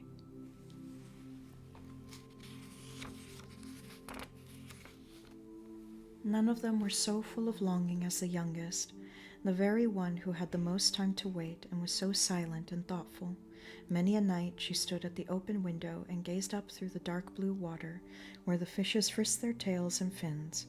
She could see the moon and stars, though it's true their light was rather pale, and yet through the water they looked much larger than they do to us, and if ever a kind of black cloud went gliding along below them, she knew it was either a whale swimming above her, or else a vessel with many passengers. They certainly never imagined that a lovely little mermaid was standing beneath and stretching up her white hands towards the keel of their ship. By now, the eldest princess was 15 and allowed to go back up to the surface. When she came back up, she had 100 things to tell, but the loveliest, she said, was to lie in the moonlight on a sandbank in a calm sea, and there, close to the shore, to look at the big town where the lights were twinkling like 100 stars, to listen to the sound of music and the noise and clatter of carts and people, to see all the towers and spires and the churches and hear the bells ringing. And just because she couldn't get there, it was this above everything that she longed for. Oh, how the youngest sister drank it all in, and when later in the evening she stood at the open window and gazed up through the dark blue water, she thought of the big town and all of its noise and clatter, and then she seemed to catch the sound of the church bells ringing down to her. The following year, the second sister was allowed to go up through the water and swim wherever she liked. She came to the surface just as the sun was setting, and that was the sight she found most beautiful. The whole sky had looked like gold, she said, and the clouds, oh, she couldn't describe how beautiful they were as they sailed, all crimson and violet over and head. And yet, much faster than they, a flock of wild swans flew like a long white veil across the water where the sun was setting. She swam off in that direction, but the sun sank, and its rosy light was swallowed up by the sea and the cloud. The year after that, the third sister went up, and she was the boldest of them all, and she swam up a wide river that flowed into the sea. She saw delightful green slopes with grapevines, manors, and farms peeped out among magnificent woods. She heard all of the birds singing, and the sun was so hot that she often had to dive under the water to cool her burning face.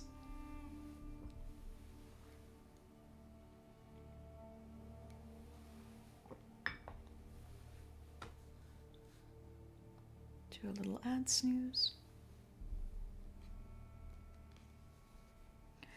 In a small cove, she came upon a swarm of little human children splashing about quite naked in the water. She wanted to play with them, but they ran away terrified, and a little black animal came up. It was a dog. She had never seen a dog before. It barked at her so dreadfully that she got frightened and made for the open sea. But never could she forget the magnificent woods, the green slopes, and the darling children, who could swim on the water although they had no fish's tails. The fourth sister was not so bold. She kept far out in the wild waste of ocean, and told them that that was just what was so wonderful. You could see for miles and miles around you, and the sky hung above like a big glass bell.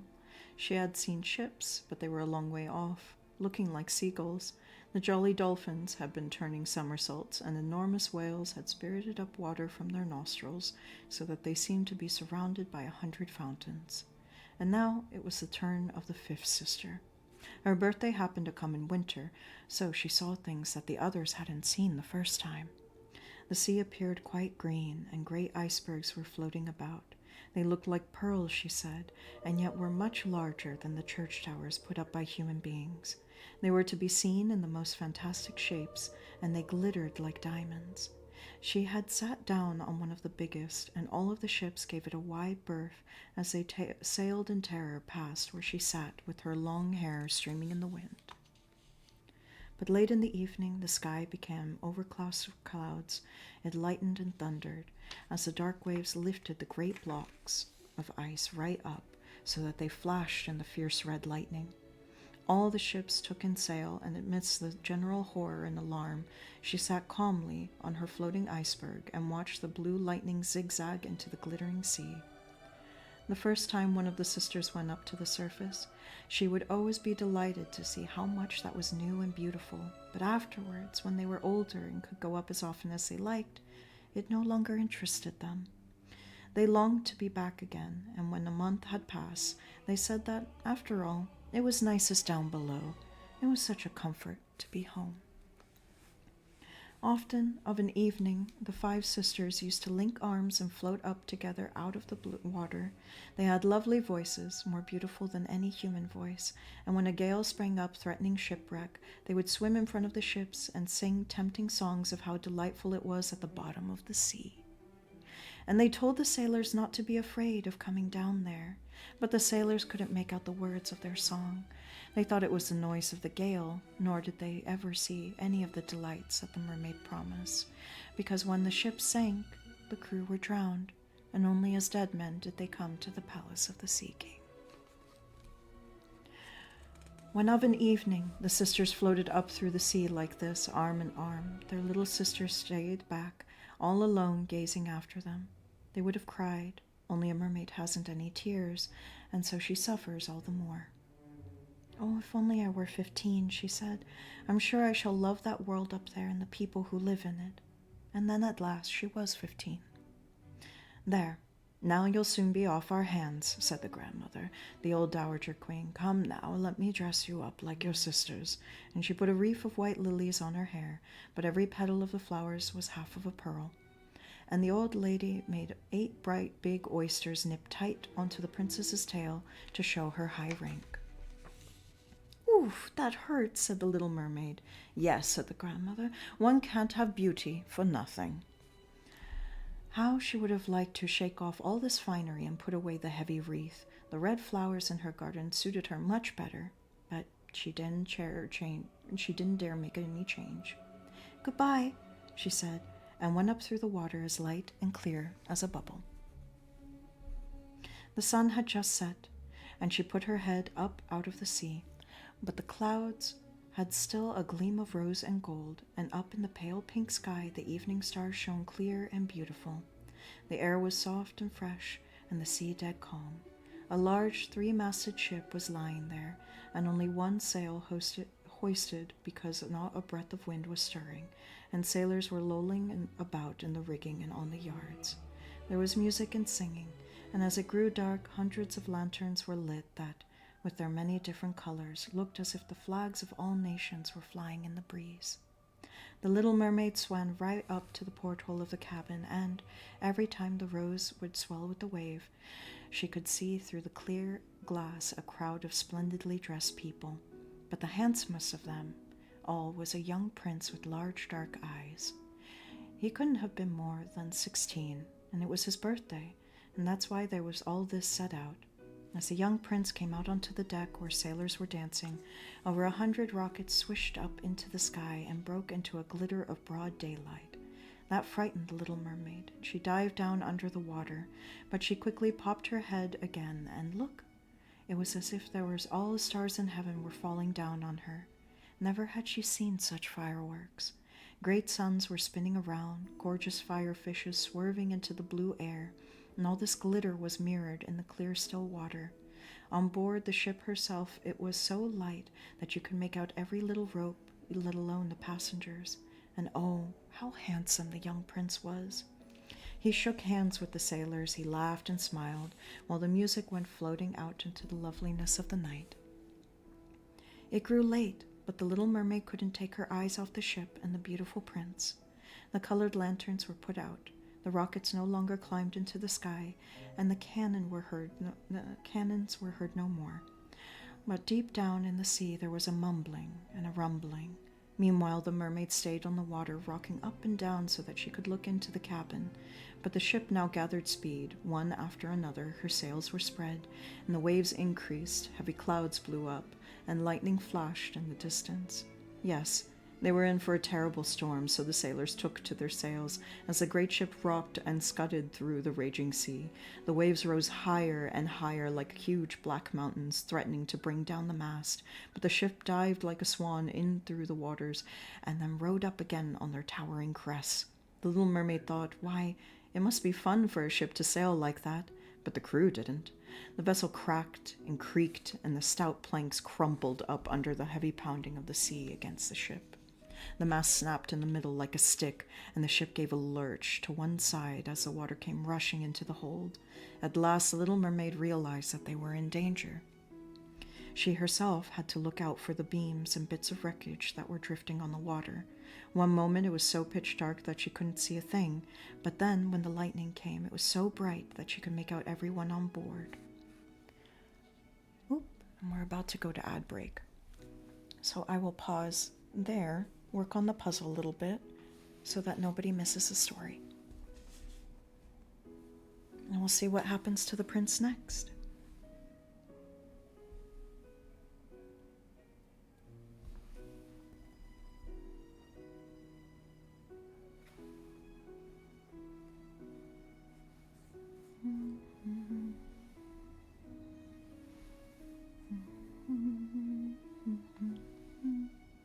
I hope you're all having a good time.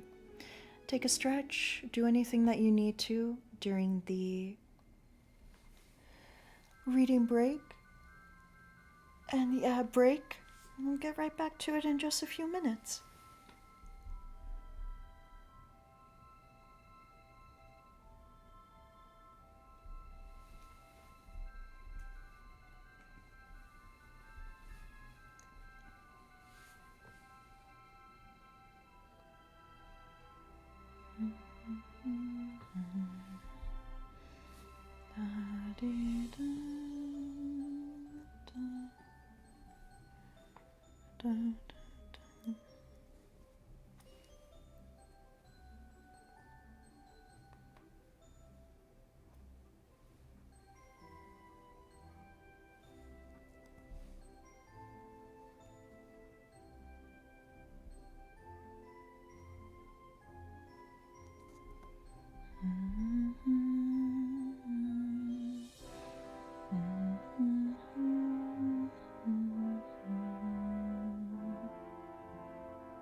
I saw that many friends are streaming today, so I'm excited to send you all someplace that should be quite lovely once we're done in an hour.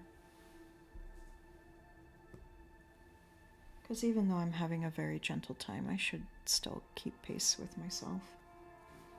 I've been very tired with my period.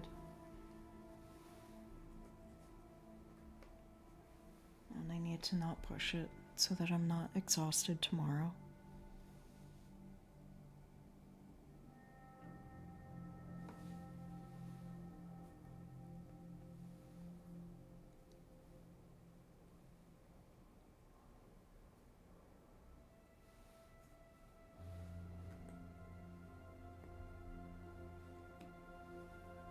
No rushing.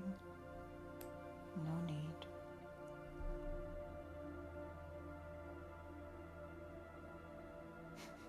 It would be funny if we all ended at like the same time though.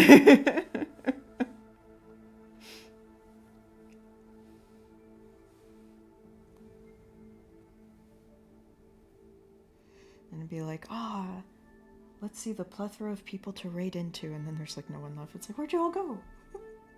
What happened? What happened? But no, I think there's always a lot happening on Saturdays. So I will be able to find lovely places to send you all. And because this isn't an evening reading stream, I feel fine with doing a raid out. For the evening ones, because those ones are very focused on reading and just kind of setting a very chill, quiet vibe, those ones I'm not going to raid out from. But if I'm reading during the day like this, then absolutely, we'll keep that love going around and will send you to new and exciting places to explore.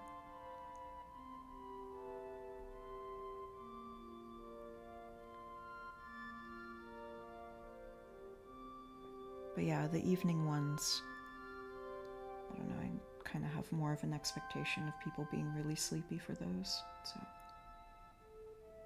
that's very early for many people. Not everyone, but many.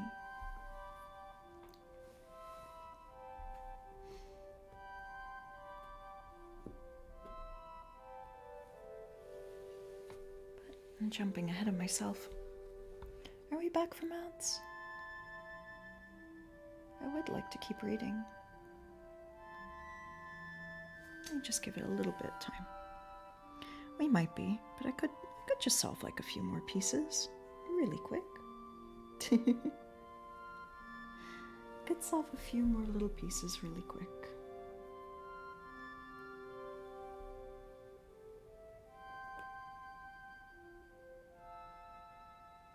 But yeah, I have some redeems that I should be bringing out soon that I hope will delight all of you. We'll see how they work out. And I will keep them as nice little surprises. There's nothing drastic, but just nice little things I think can help everyone feel a little bit more cozy. Have a little fun. Now where?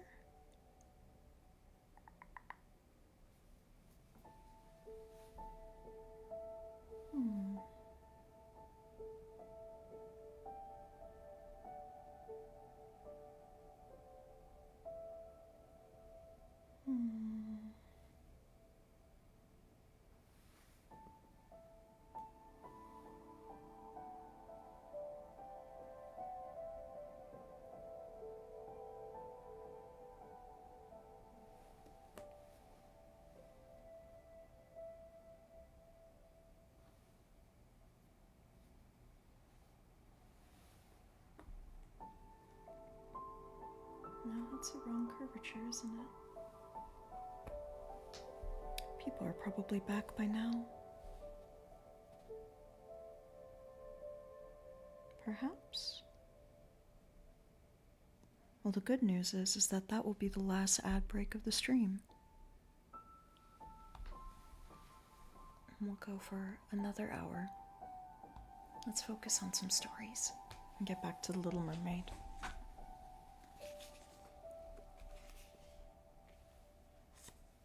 And see what happens to the prince.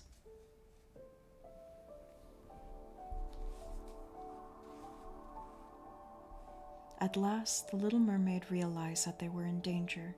She herself had to look out for the beams and bits of wreckage that were drifting on the water. One moment it was so pitch dark that she couldn't see a thing, but when the lightning came, it was so bright that she could make out everyone on board. It was now a case of each man for himself, and the young prince was the one that she was looking for, and as the ship broke up, she saw him disappear into the depths of the sea. Just for one moment, she felt quite pleased, for now he would come down to her, but then she remembered that humans can't live under the water, and that only as a dead man would he come down to her father's palace. But no, he mustn't die. So she swam in among the drifting beams and planks, and no thought for the danger of being crushed by them. She dived down and came right up again amongst the waves. And at last she found the young prince.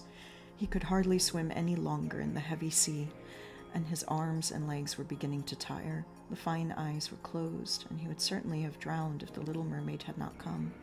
She held his head above the water, and she let the waves carry her along with him wherever they pleased. By morning the gale had quite gone, but the smallest trace of the ship was to be seen. The sun rose red and glowing out of the water and seemed to bring life to the prince's cheeks, but his eyes were still shut. The mermaid kissed his fine high forehead and smoothed back his dripping hair. He was like the marble statue down in her little garden. She kissed him again and wished that he might live. Presently she saw the mainland in front of her, high blue mountains with white snow glittering on their peaks like nestling swans. Down by the shore were lovely green woods, and in front of them a church or convent. She wasn't sure which, but anyhow, a building. Lemon and orange trees were growing in the garden, and tall palm trees in front of the gate. At this point, the sea formed a little inlet, where the water was quite smooth, but very deep close in to the rock, where the fine white sand had silted up. She swam here with the handsome prince and laid him on the sand, and his head carefully pillowed in the warm sunshine. Now there was a sound of bells from the large white building, and a number of young girls came through the garden, so the little mermaid swam further out behind some large boulders that were sticking out of the water and covered her hair and breasts with sea foam so that her face wouldn't show, and she watched to see who would come to the help of the unfortunate prince. It wasn't long before a young girl came along. She seemed quite frightened, but only for a moment. When she fetched several others, the mermaid saw the prince come round and smile at those about him, but no smile came out to her, for of course he didn't know that she had rescued him. She felt so sad that when he was taken away into the large building, she dived down sorrowfully into the sea and went back to her father's palace.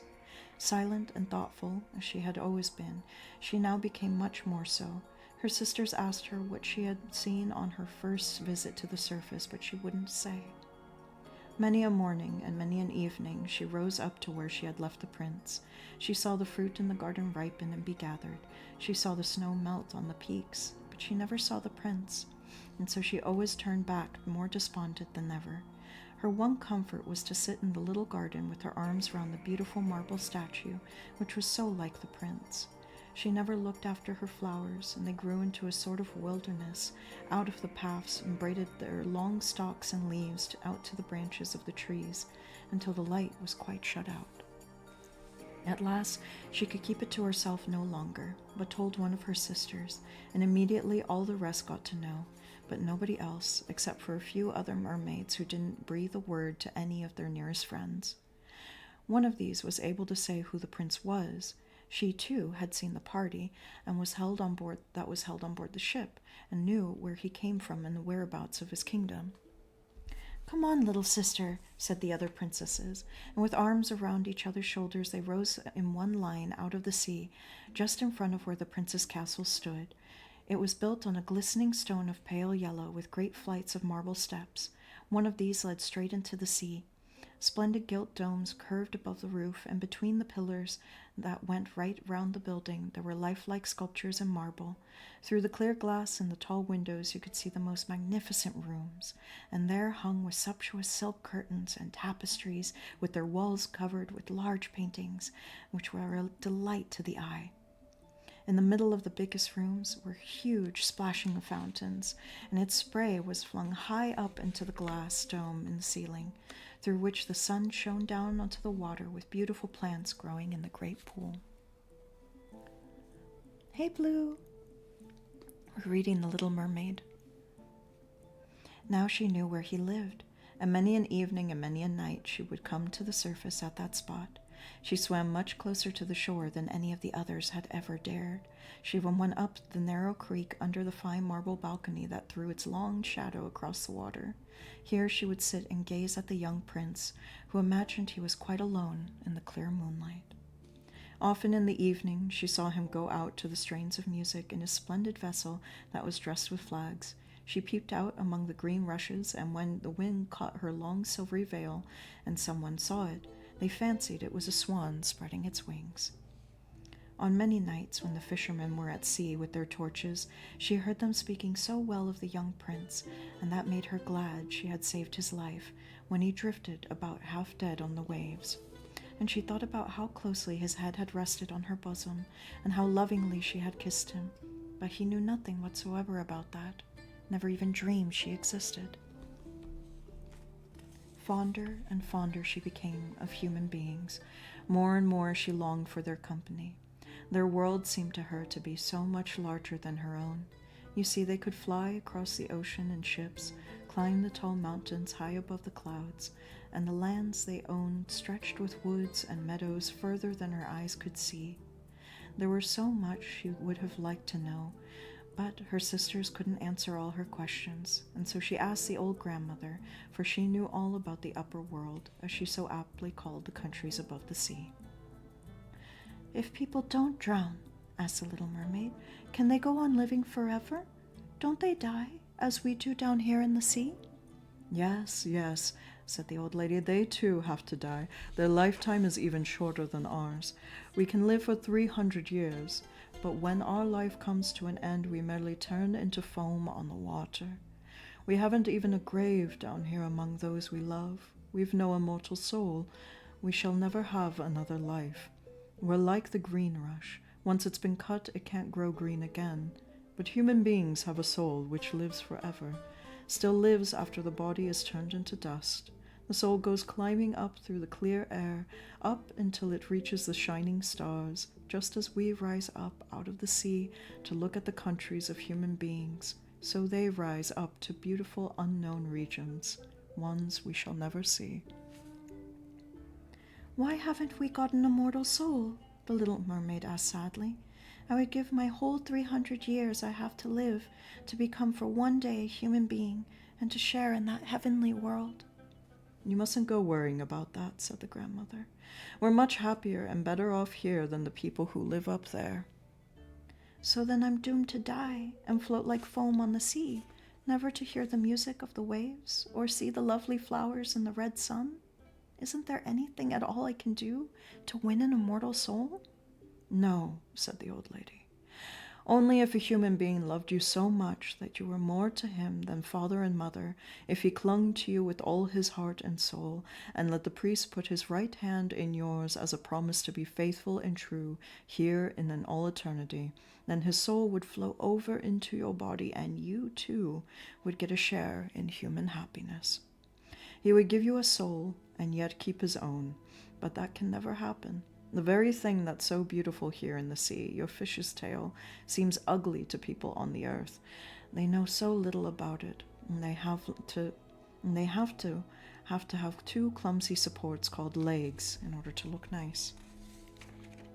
That made the little mermaid sigh and look sadly at her fish's tail. "We must be content," said the old lady. "Let's dance and be gay for the 300 years we have to live. It's a good time, isn't it? Then one can have one's fill of sleep in the grave all the more pleasantly afterwards. Tonight we're having a court ball." There was something more magnificent than we ever see on earth.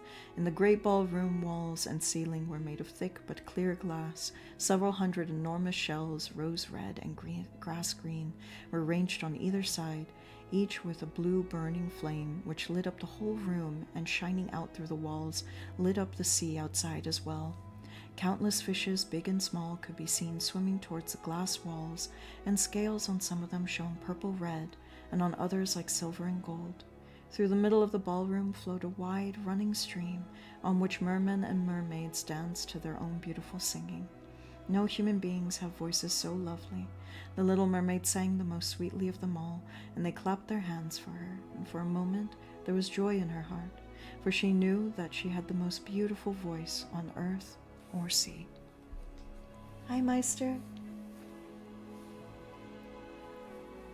Hope you're all doing well today." But then her thoughts soon returned to the world above her. She couldn't forget the handsome prince and her sorrow at not possessing, like him, an immortal soul. So she crept out of her father's palace, and, while all in there was a song and merriment, she sat grieving in her little garden. Suddenly she caught the sound of a horn echoing down through the water, and she thought, "Ah, there he is, sailing up above, he whom I love more than father or mother, he who is always in my thoughts, and in whose hands I would gladly place the happiness of my life.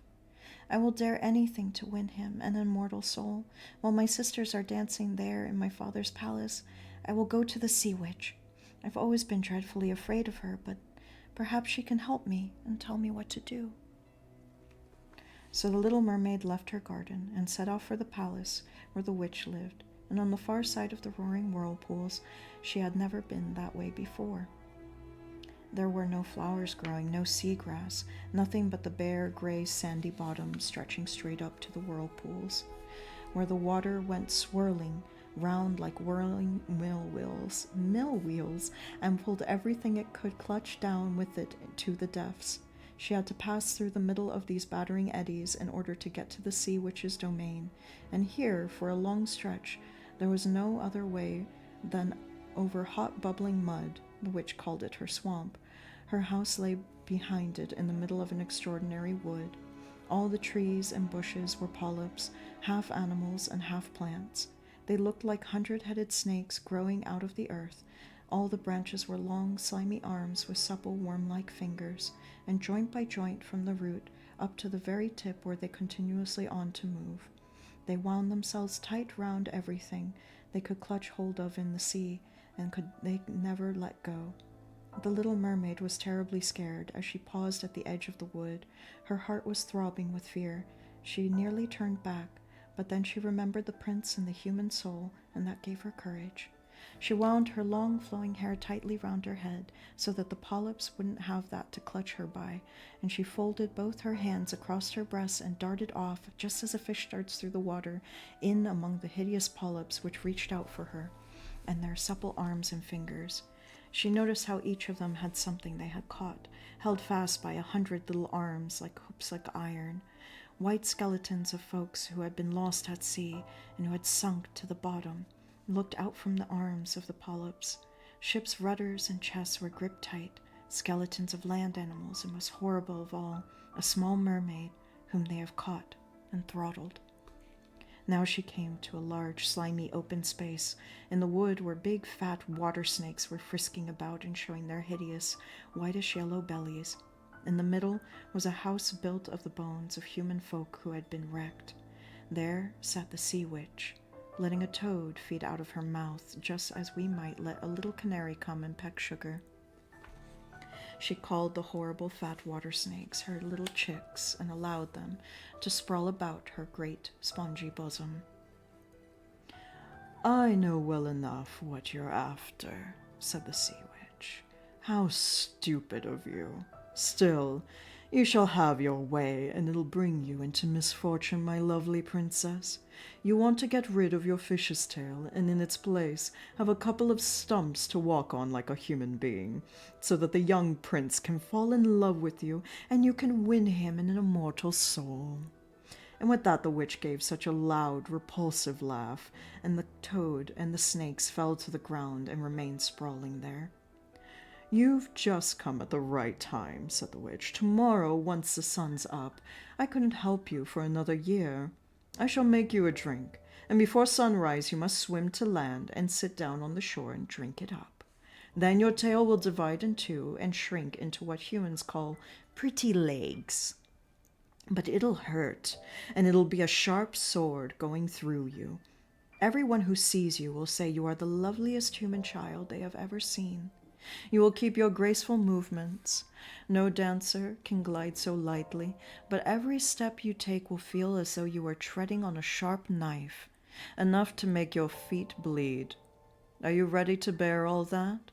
If you are, I'll help you." "Yes," said the little mermaid, and her voice trembled, but she thought of her prince and the prize of an immortal soul. "Still, don't forget this," said the witch. "Once you've got a human shape, you can never become a mermaid again.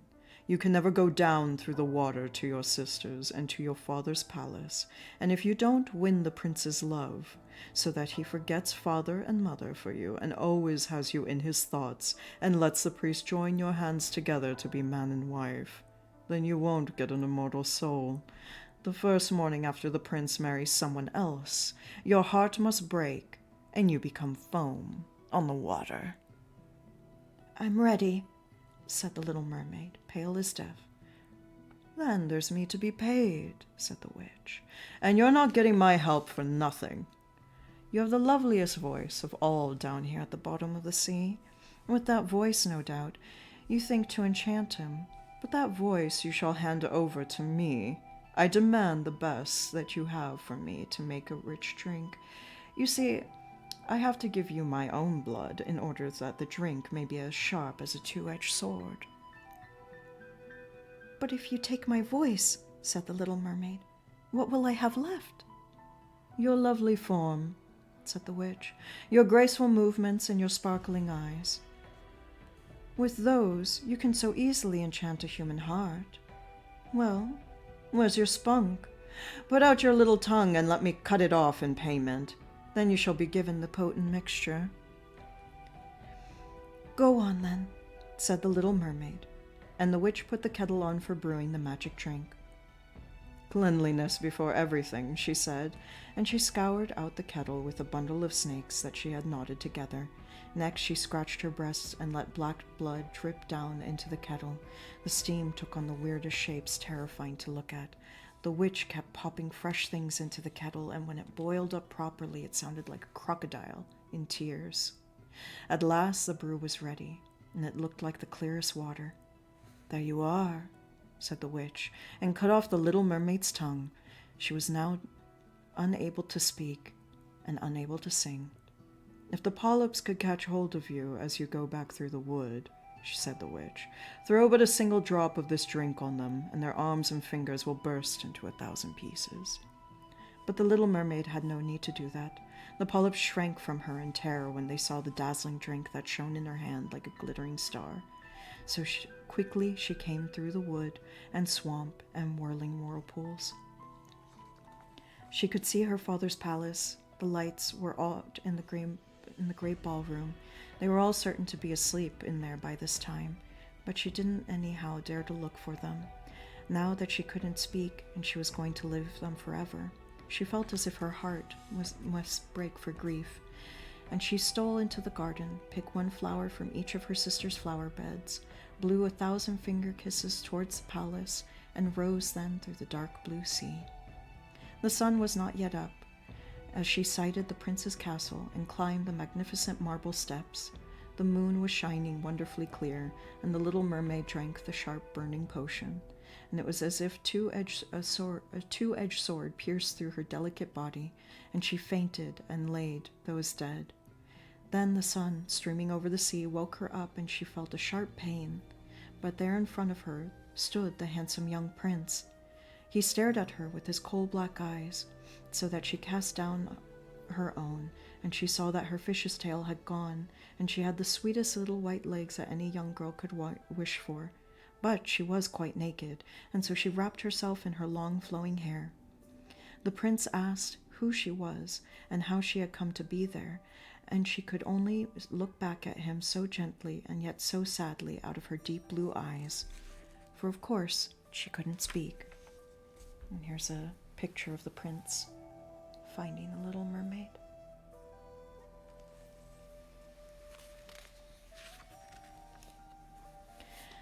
Then he took her by the hand and led her into the castle. Every step she took, as the witch had foretold, was as though she were treading on sharp knives and pricking gimlets. But she gladly put up with that, and by the side of the prince she went along as lightly as bubble, and he and all of them marveled at the charm of her graceful movements. Costly dresses were given her of silk and muslin. She was the most beautiful in all of the castle, but she couldn't speak, and neither could she sing. Lovely girls in gold and silk came out and danced before the prince and his royal parents. One of them sang more beautifully than all the rest, and the prince clapped his hands and smiled at her. This saddened the little mermaid, for she knew that she herself had sung far more beautifully. And she thought, oh, if only he knew that I had gave my voice away forever in order to be with him. Next, the girls danced a graceful gliding dance to the most delightful music, and then the little mermaid raised her pretty white arms, lingered on the tips of her toes, and then glided across the floor, dancing as no one had ever danced before. She looked more and more lovely with every movement, and her eyes spoke more deeply to the heart than the girls singing. Everyone was enchanted, and especially the prince, who called her his little foundling. Still, she went on dancing, although every time her foot touched the ground, it felt as though she was treading on sharp knives. The prince said that she must never leave him, and she was allowed to sleep on a velvet cushion outside his door. He had boys' clothes made for her, so that she could go riding with him on horseback. They rode through the sweet-smelling woods, and there green boughs grazed her shoulders, and little birds sang among the cool foliage. She went climbing with the prince up high mountains, and although her delicate feet bled so that others could see it, she only laughed and went on with him until she could see the clouds sailing below them like a flock of birds migrating to other lands. Back at the prince's castle, when at night the others slept, she would go out on the broad marble steps and cool her tingling feet in the cold sea water, and then she would think of those down there in the depths of the sea. One night her sisters rose up arm in arm, singing so mournfully as they swam on the water. She made signs to them, and they recognized her and told her how unhappy she had made all of them. After that they used to visit her every night, and once, in a far distance, she saw her old grandmother, who hadn't been above the water in many years, and also the Sea King wearing his crown.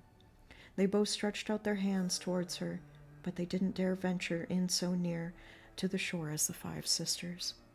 Day by day, she became dearer and dearer to the prince.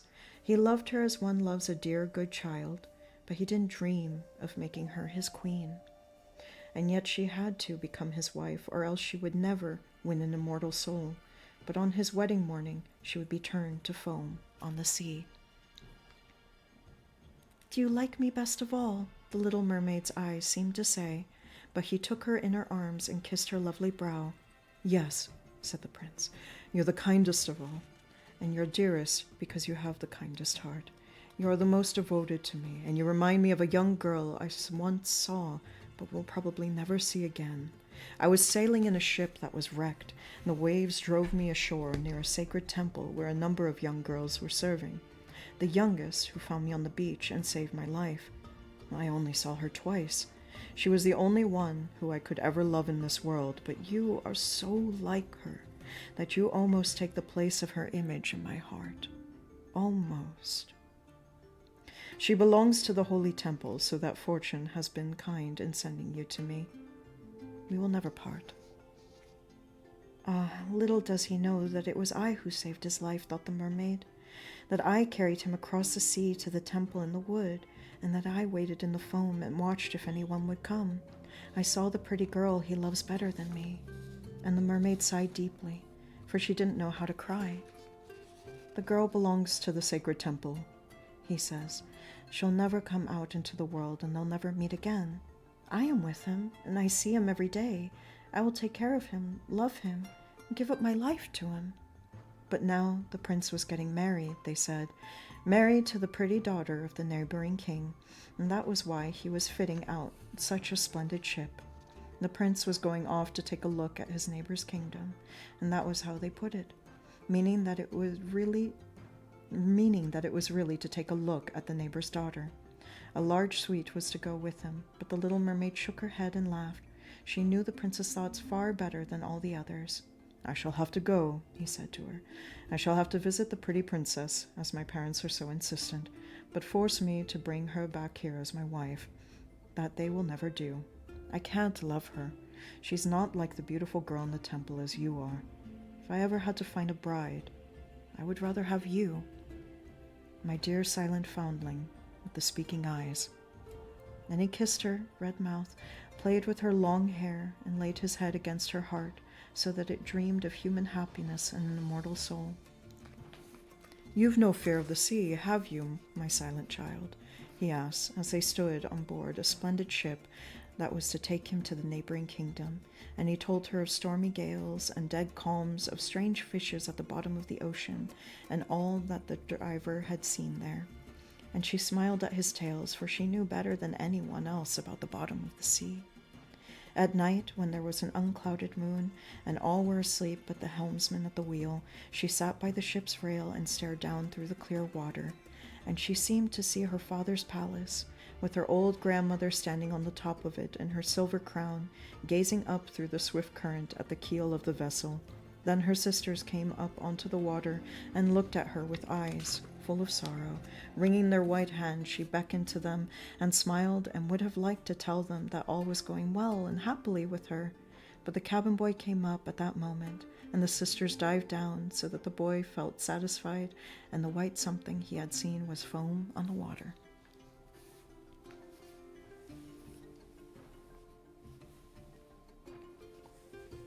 Next morning, the ship sailed into the harbor, of the neighboring king's magnificent capital, the church bells all rang out, and the trumpets were blown out from the tall battlements where the soldiers saluted and gleaming bayonets were in flying colors.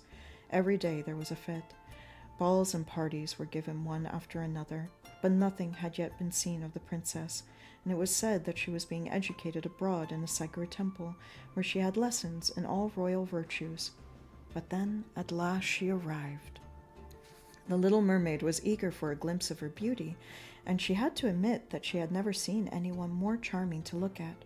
Her complexion was so clear and delicate, and behind the long dark lashes smiled a pair of trusting deep blue eyes. "It's you!" cried the prince. "It's you who rescued me when I was lying half dead on the shore." And he clasped his blushing bride in his arms.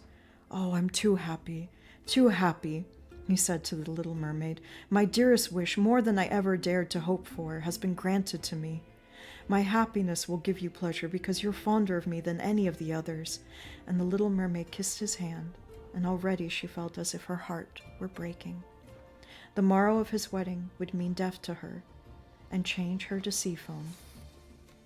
All the church bells were ringing, and the heralds rode round the streets to proclaim the betrothal, and on every altar sweet oil was burning in rich lamps of silver.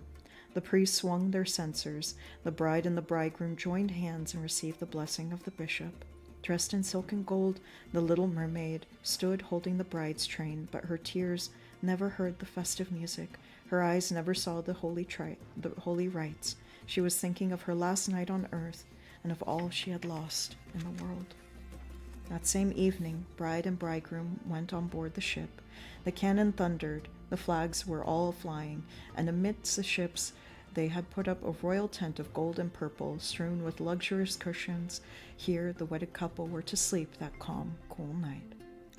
The sails filled with the breeze, and the ship glided lightly and smoothly over the clear water. As darkness fell, colored lanterns were lit, and the crew danced merrily on the deck.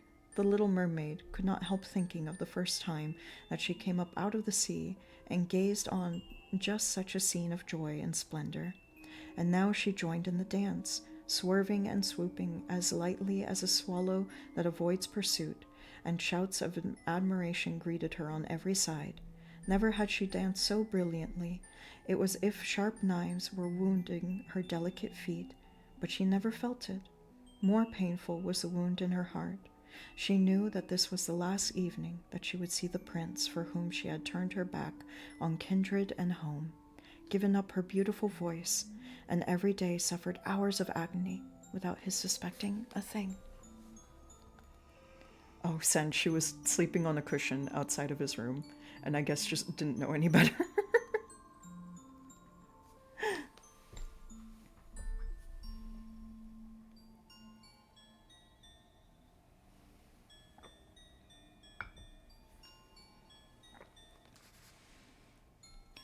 This was the last night she would breathe the same air as he, gaze on the deep sea and the star-blue sky.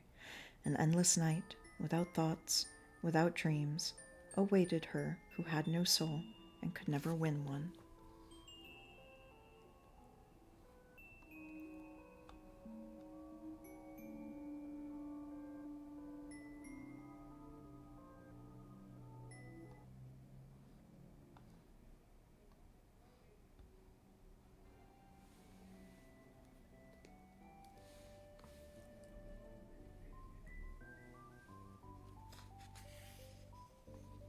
All was joy and merriment on board until long past midnight.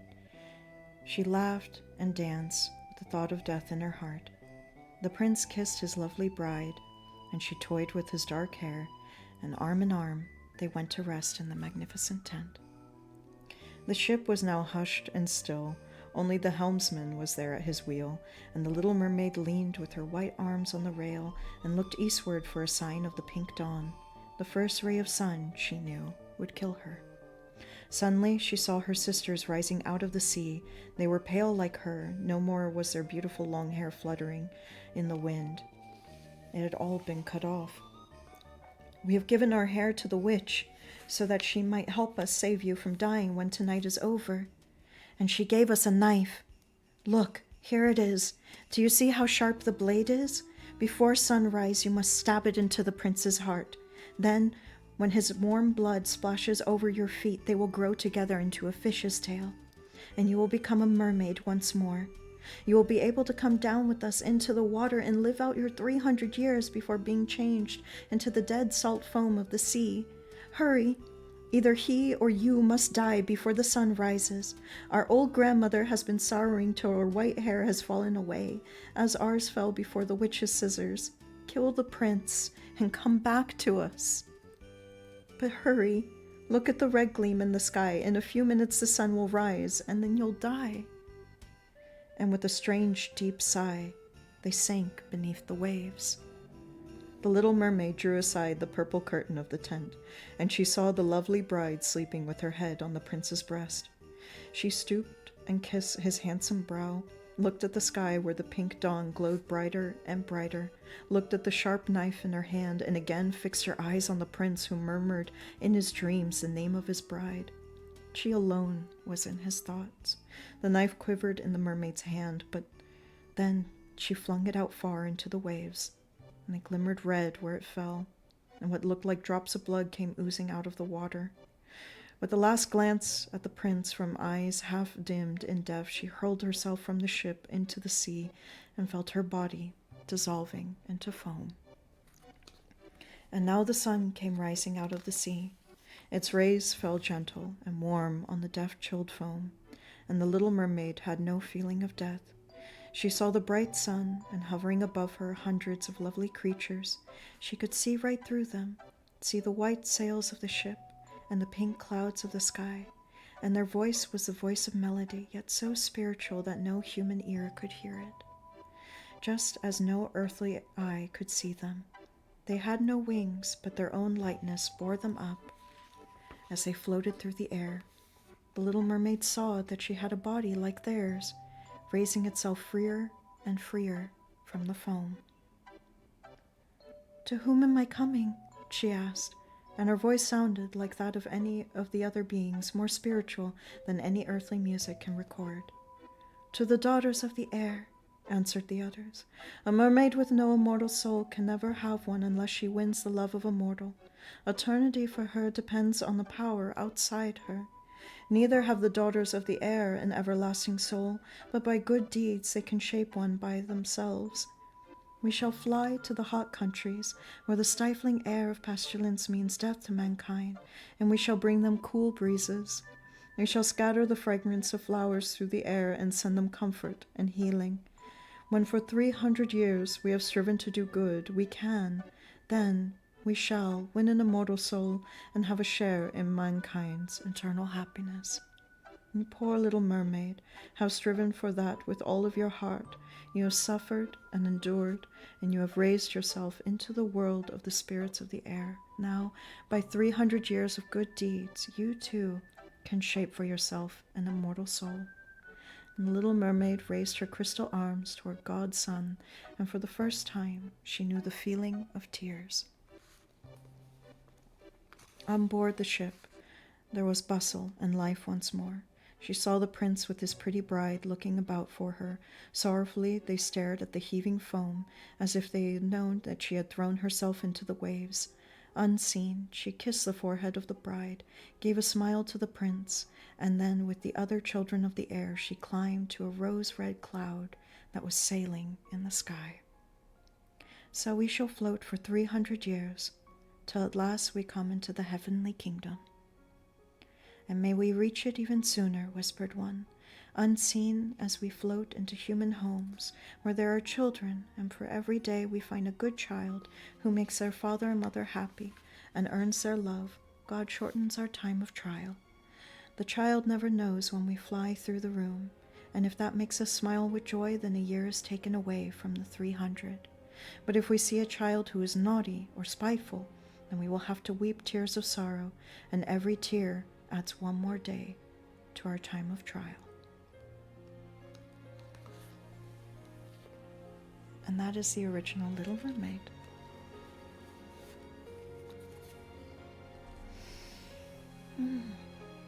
I don't think it picked up on the mic, but my stomach is growling I am getting quite hungry. So, I am gonna find some place to drop you all off.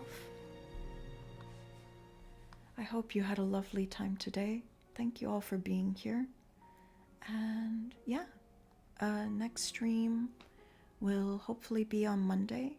And if all goes well, we'll have a slightly shorter painting stream in the morning, and then we'll do some poetry reading at night. So, let's see. Let's see who we've got. So I think there's lots of people. Lots and lots of people. Let's see, Tree is doing art. Servina's playing games. Arthur's doing random racing.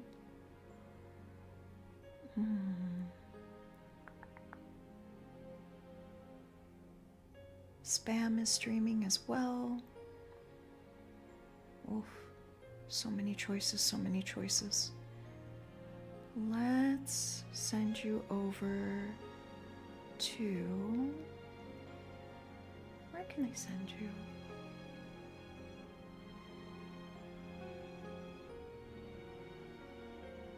You know what? I don't think I've had a chance to raid Dree before. Or if I have, it's been a while. And Dree was out of commission for a little bit, so it's nice to see him back and doing art. And I think art would be a cozy place to send you all. So I'm going to send you over to Dree. Be good. Send all my love. Oh, he just ended stream. Cool. Alright, let me find another place to send you. Da da da da da.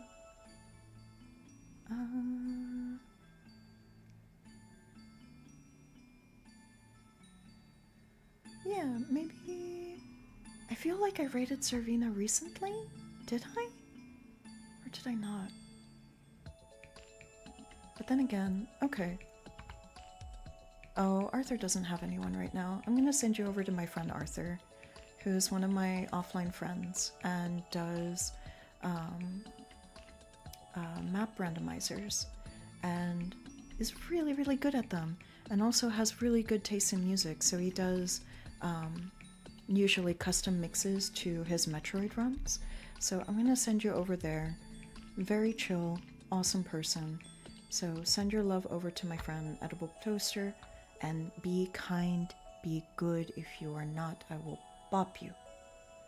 But yeah, the race is not started yet, so we're gonna be there just in time. Let's go. And then Servina I'm gonna raid next time for sure. But I thought I already had before. Have I? I have to check.